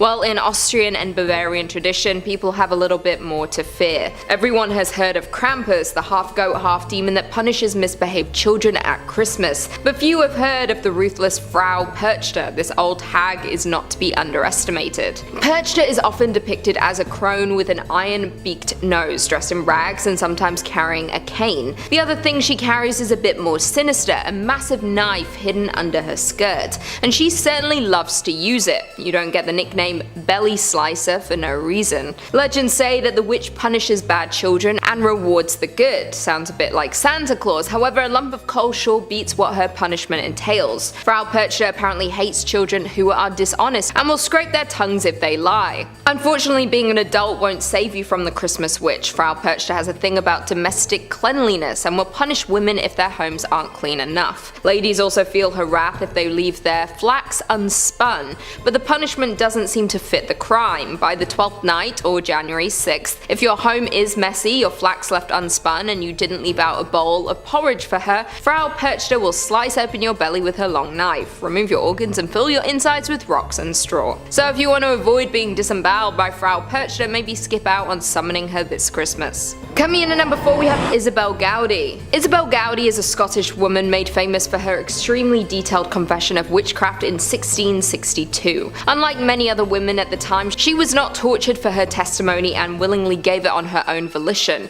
Her confession apparently provides one of the more comprehensive looks into European witchcraft folklore at the end of the era of witch hunts. As a result, she was tried and allegedly executed. In her famous confessions that took place over several weeks, Isabel Gowdy spoke about the time she encountered the devil, who she described as having cloven-hoofed feet. She admitted to being in service to the devil, also claiming to have slept with him. Gowdy spoke in great detail about her coven's activities, like their abilities to shapeshift into animals. She detailed the different charms and chants she would use and also said she was once entertained by the Queen of Fairies in her home. The details surrounding her execution are muddied at best. There's speculation that she was strangled and burned, while others say she was most likely beheaded. Coming in at number 3 we have Jenny Greenteeth. Straight from English folklore is Jenny Greenteeth, a bit of a Party City looking witch if you ask me, but she's not someone to cross. This witch has a myriad of different names like Wicked Jenny or Ginny Greenteeth, but her MO is all the same.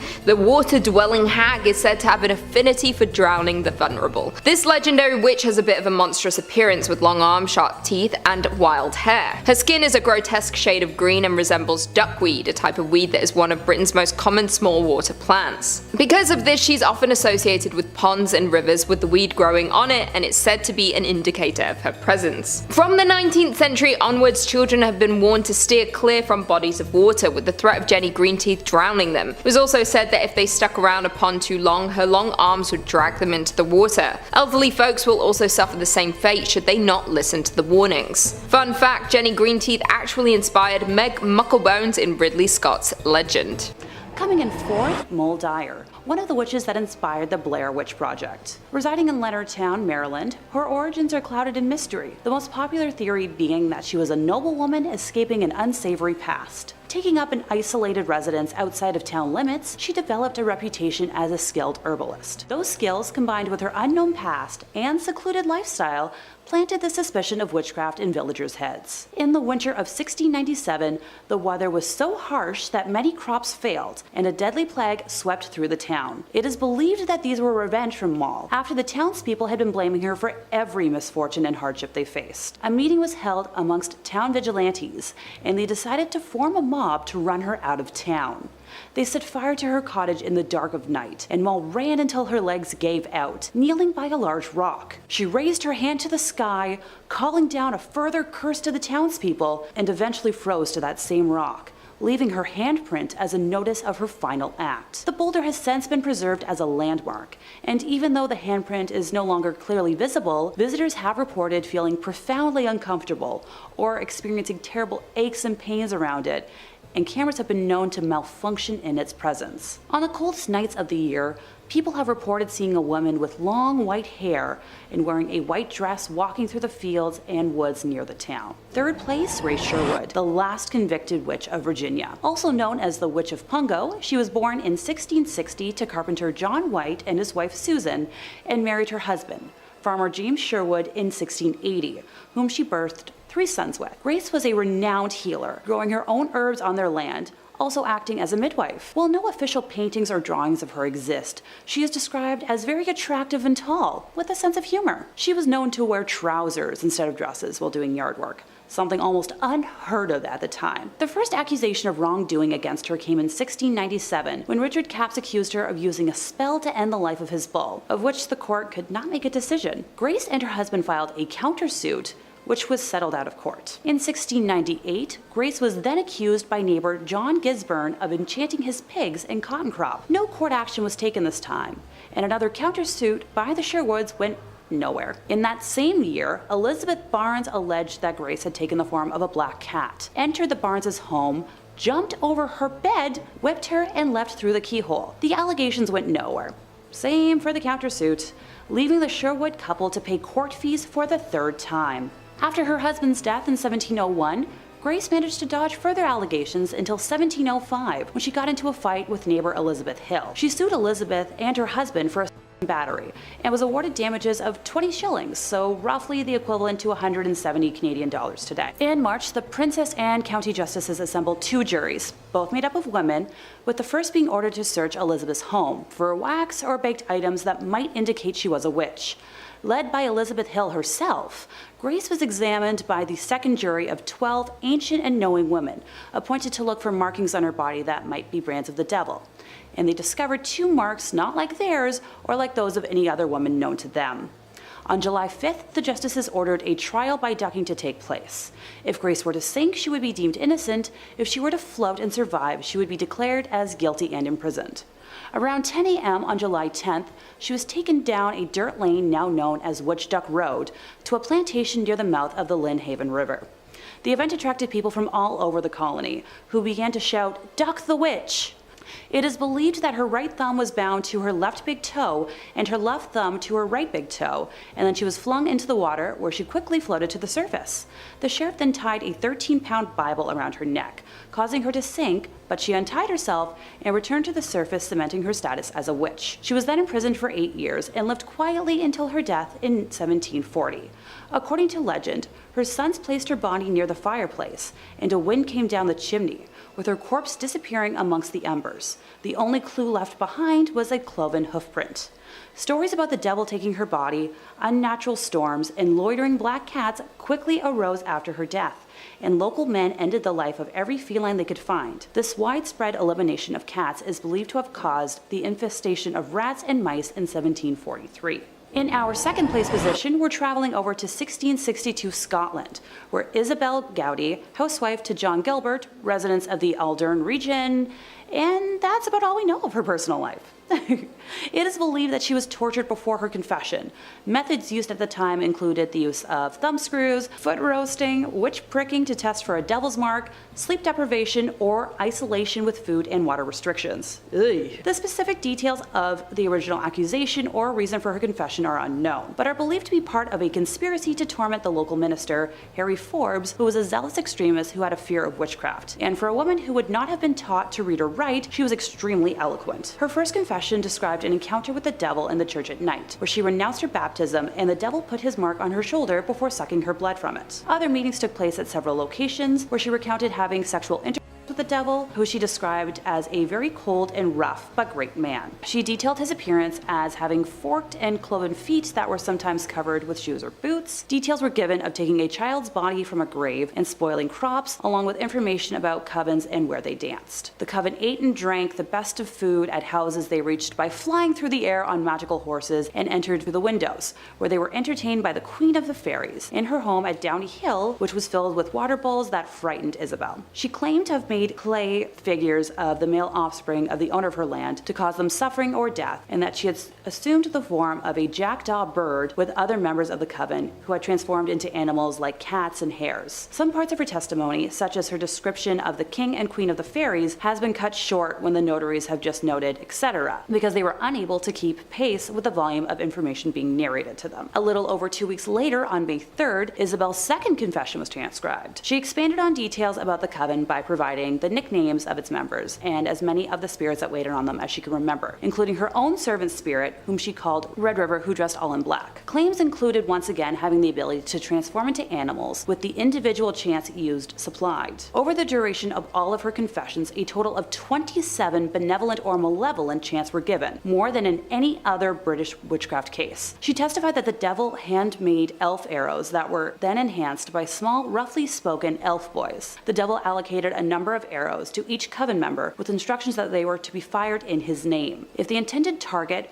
human or animal, was touched by the arrow, she claimed that they would pass, even if wearing protective armor. Spells used to inflict illness and torment on local minister Harry Forbes were also described. On May 15th, Isabel was brought before her interrogators for a third time. Same as her first two confessions, the transcript begins by detailing her pact with the devil. Taking the information she provided previously about the elf arrows a step further, she revealed the names of those whose lives she had ended, along with supplying names of other coven members with details of who they had unalived. She described an instance where the devil had sent her to run an errand disguised as a hare, and how, while in that form, she was chased by a pack of dogs until she was able to utter the chant to transform herself back into a human. She mentioned that while dogs could not kill her in that disguise, any marks sustained would still show after returning to human form. Descriptions of dining with the devil, along with salacious details concerning sexual relations with said devil, and broad characteristics of his were chronicled. The fourth and final confession on May 27th was mainly to confirm the three previous testimonies and an attempt to elicit more information about the members of the coven. After the 6 weeks that it took to record her testimonies, the panel of interrogators believed they had enough proof to request a trial from the Privy Council, which was granted. While there is no official record of the exact trial outcome, it is believed that Isabel would have been found guilty and, following the verdict, would have been transported by cart to Gallow Hill, where she would have been subject to a public strangulation and burning. The posthumous burning to ensure that she couldn't haunt the community from beyond her grave. Granted, locals to the area claim that she is the Green Lady that can be seen haunting them to this day. Finally, in first place, we have the only male witch on this list, Grigory Rasputin. Close family friend of the last royal Russian family, he was originally introduced to them as a faith healer who could aid their only son, Alexei, who suffered from hemophilia. A self-described mystic and holy man, he was a figure of much debate amongst the royal court, with some describing him as a visionary and prophet, others as a charlatan and scam artist. Historians believe that his scandalous reputation and influence over the Romanovs helped to discredit and overthrow the family. Having taken many pilgrimages to holy monasteries, he developed a reputation as a reverent holy man, gaining a small circle of followers who believed in his miracles, and began leading private prayer meetings, much to the scorn and suspicion of villagers and priests. It was rumored that female followers were ceremonially washing him before each meeting, that the group sang strange songs, and even that they had joined a religious sect whose rituals were rumored to include self-flagellation and sexual orgies. Word of Rasputin's activity and charisma began to spread in Siberia during the early 1900s, where he developed many friendships with high-ranking religious leaders, eventually leading to his introduction to the royal family. It's not certain when Rasputin first acted as Alexei's healer, with the earliest record on date being when he was summoned by Alexandra to pray for Alexei when he had an internal hemorrhage in the spring of 1907, with the young royal healing by the next morning. Due to his closeness with the family, Rasputin was allowed intimate access in situations that governesses to the children described as inappropriate. One governess in particular was released from her position simply for voicing her concerns about Rasputin being allowed around the children while they were clad in nothing but their nightgown. Another of the nursery governesses claimed in the spring of 1910 that she was seduced into sexual acts against her will by Rasputin, having originally been a devotee of him but was later disillusioned. The empress refused to believe her and said that everything Rasputin does is holy, later dismissing the governess. It was whispered in society that Rasputin had seduced not only the Tsarina, but also the 4 young Grand Duchesses. Rasputin had released passionate letters written to him by the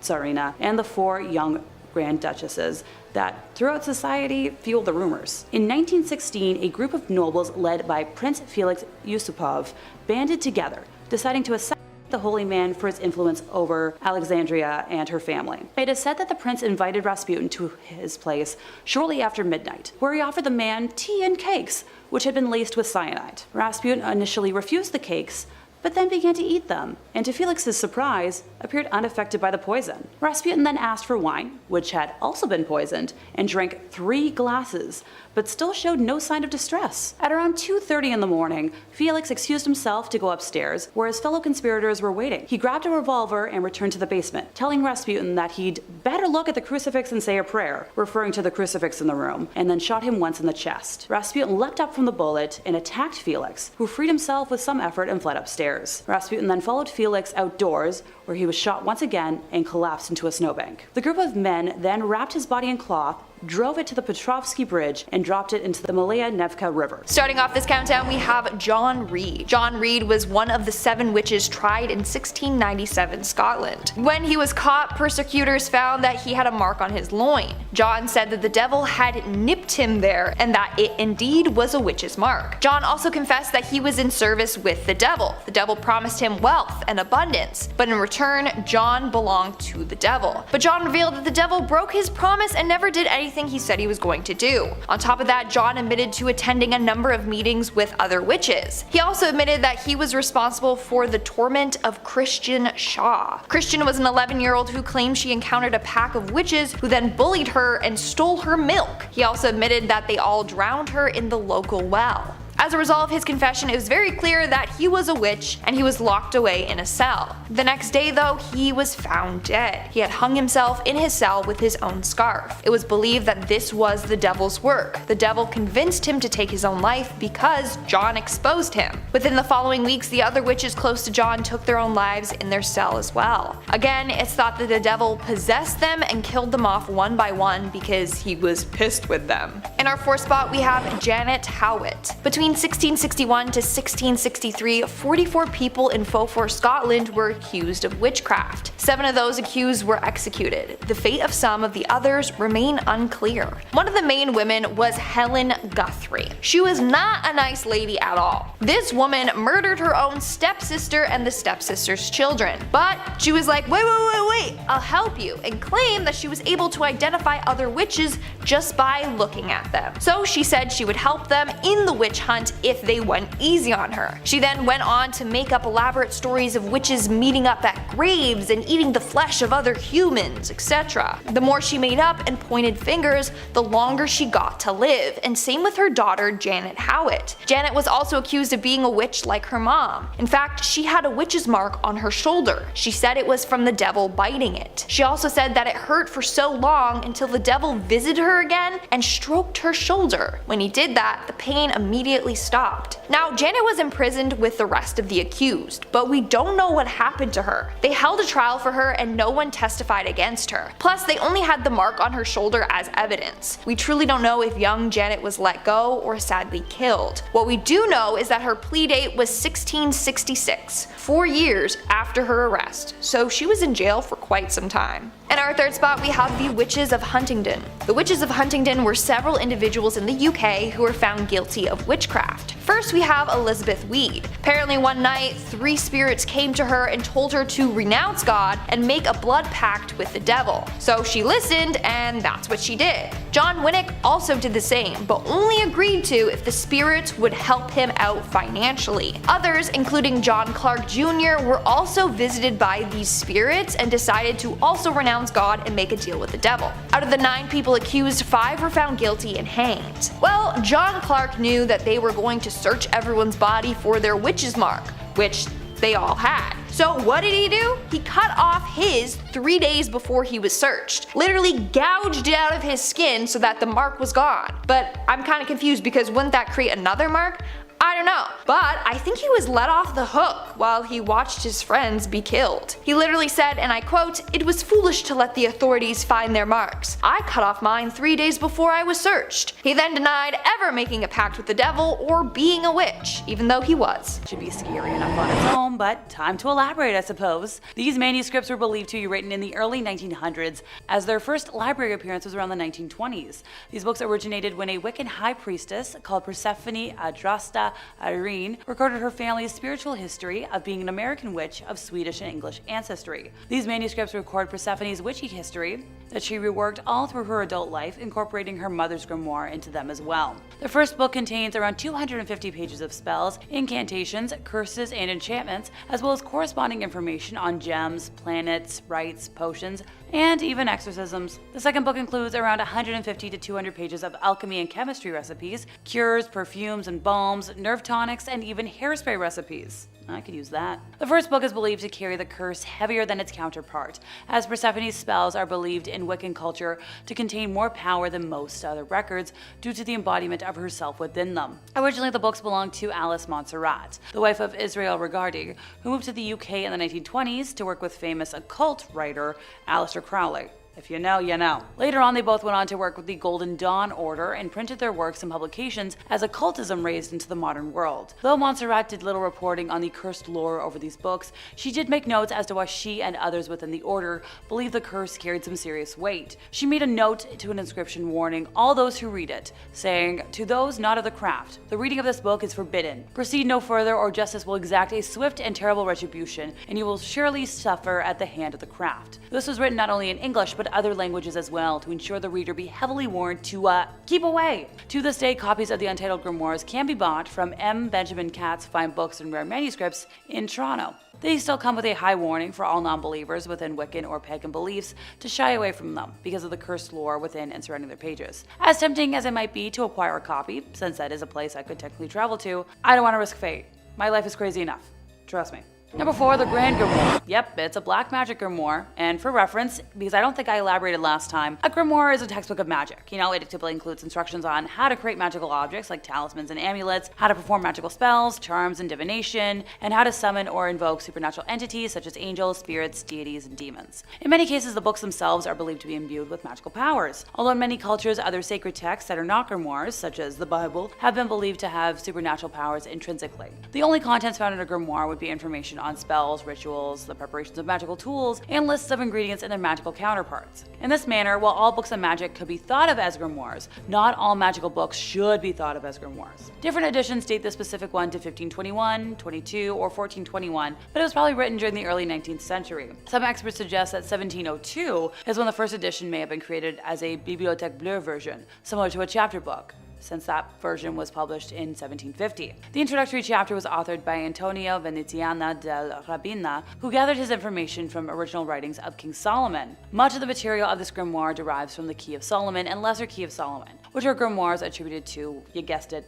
King Solomon. Known as Le Dragon Rouge, or the Red Dragon, this book contains instructions on how to summon Lucifer, or Lucifer Focal, for the purpose of forming a deal with the devil. The 19th century French occultist Eliphas Lévy, author of Dogmes et Rituels de la Haute Magie, claimed the contemporary edition of Le Dragon Rouge was a counterfeit of a true older Grand Grimoire. And I love petty historical spats. The overall work is divided into 2 books. The first book contains instructions for summoning a demon and for the construction of tools with which to force the demon to do one's bidding. Now the second book is divided further into 2 parts. The Sanctum Regnum et Secret de la Magie du Grand Grimoire. The Sanctum Regnum contains instructions for making a pact with the demon, allowing one to command the spirit without the tools required by book 1, but at a greater risk. Secrets contain simple spells and rituals one can employ after having performed the ritual of the first book. Some editions contain a short text between these 2 parts, known as Le Secret Magique ou Le Grand Art de Pouvoir Parler aux Morts, or in English, The Magic Secret or the Grand Art of Being Able to Speak with the Dead, which deals with necromancy.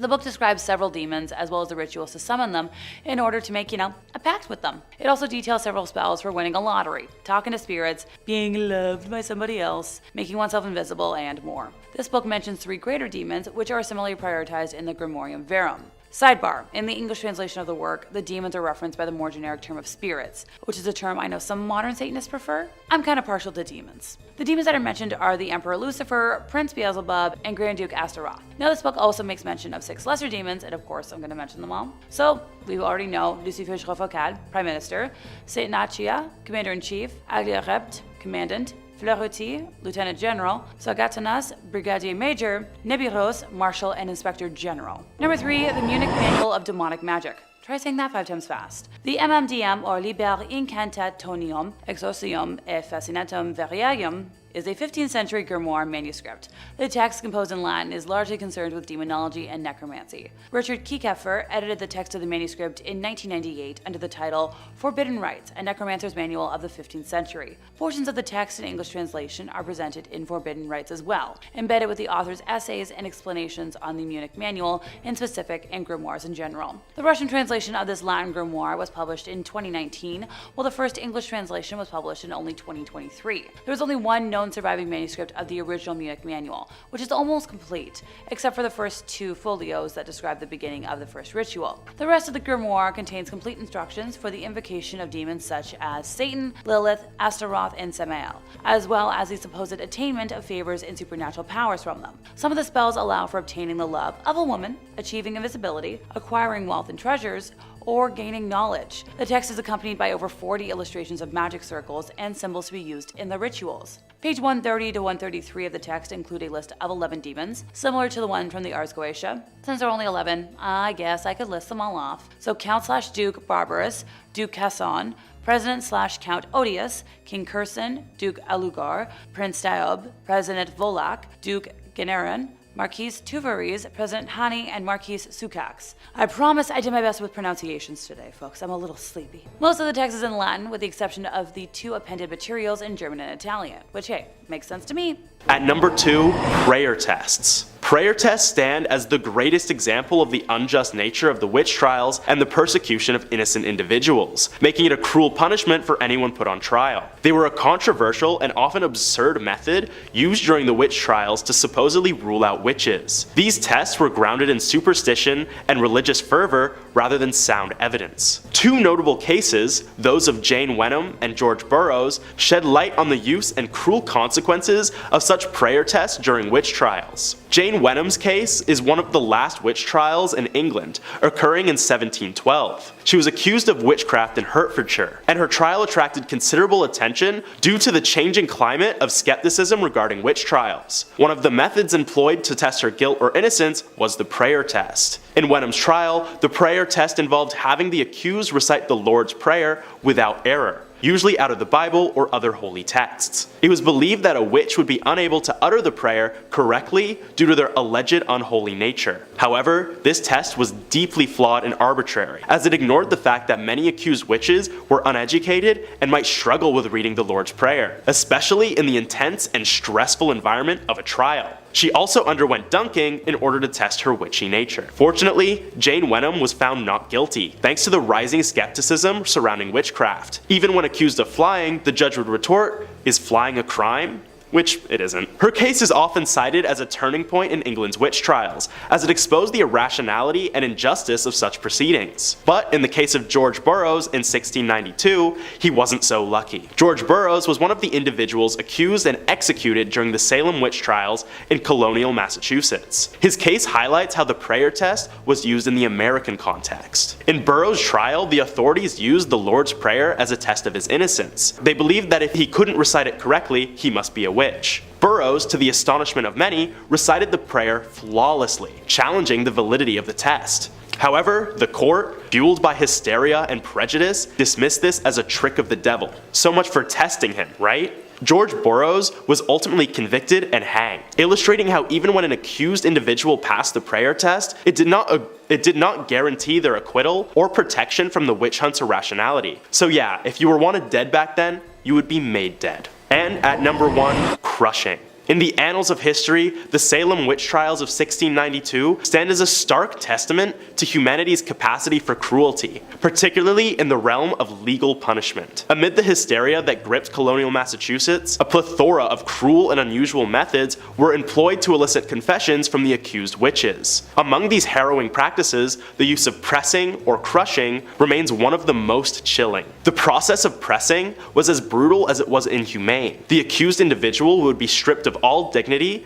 and laid down in a dark, dank cell. Heavy stones or wooden boards, laden with an unimaginable weight, would then be stacked upon their chest. The agony that followed was beyond words. As the relentless pressure bore down, every grasp for breath became a desperate struggle. The rationale behind this method was chillingly simplistic. Those who confessed to their alleged dealings with the devil could halt the pressing, while those who resisted would face an excruciating demise. The authorities, consumed by fear and paranoia, believed that witches, having supposedly consorted with Satan, possessed a supernatural resilience that rendered them impervious to such torment. The cruelty of pressing was evident not only in its physical brutality, but also in its stark absence of due process. Accused witches had no chance to defend themselves, no legal representation, and no recourse to justice. Their fates rested in the hands of accusers and a court swayed by mass hysteria and irrational beliefs. Perhaps the most infamous case of pressing during the Salem witch trials was that of Giles Corey. A resilient and principled man, Corey refused to enter a plea, knowing that doing so would lead to the forfeiture of his property. His stoic resistance, in the face of a slow and agonizing death, made him a symbol of defiance against the unjust trials.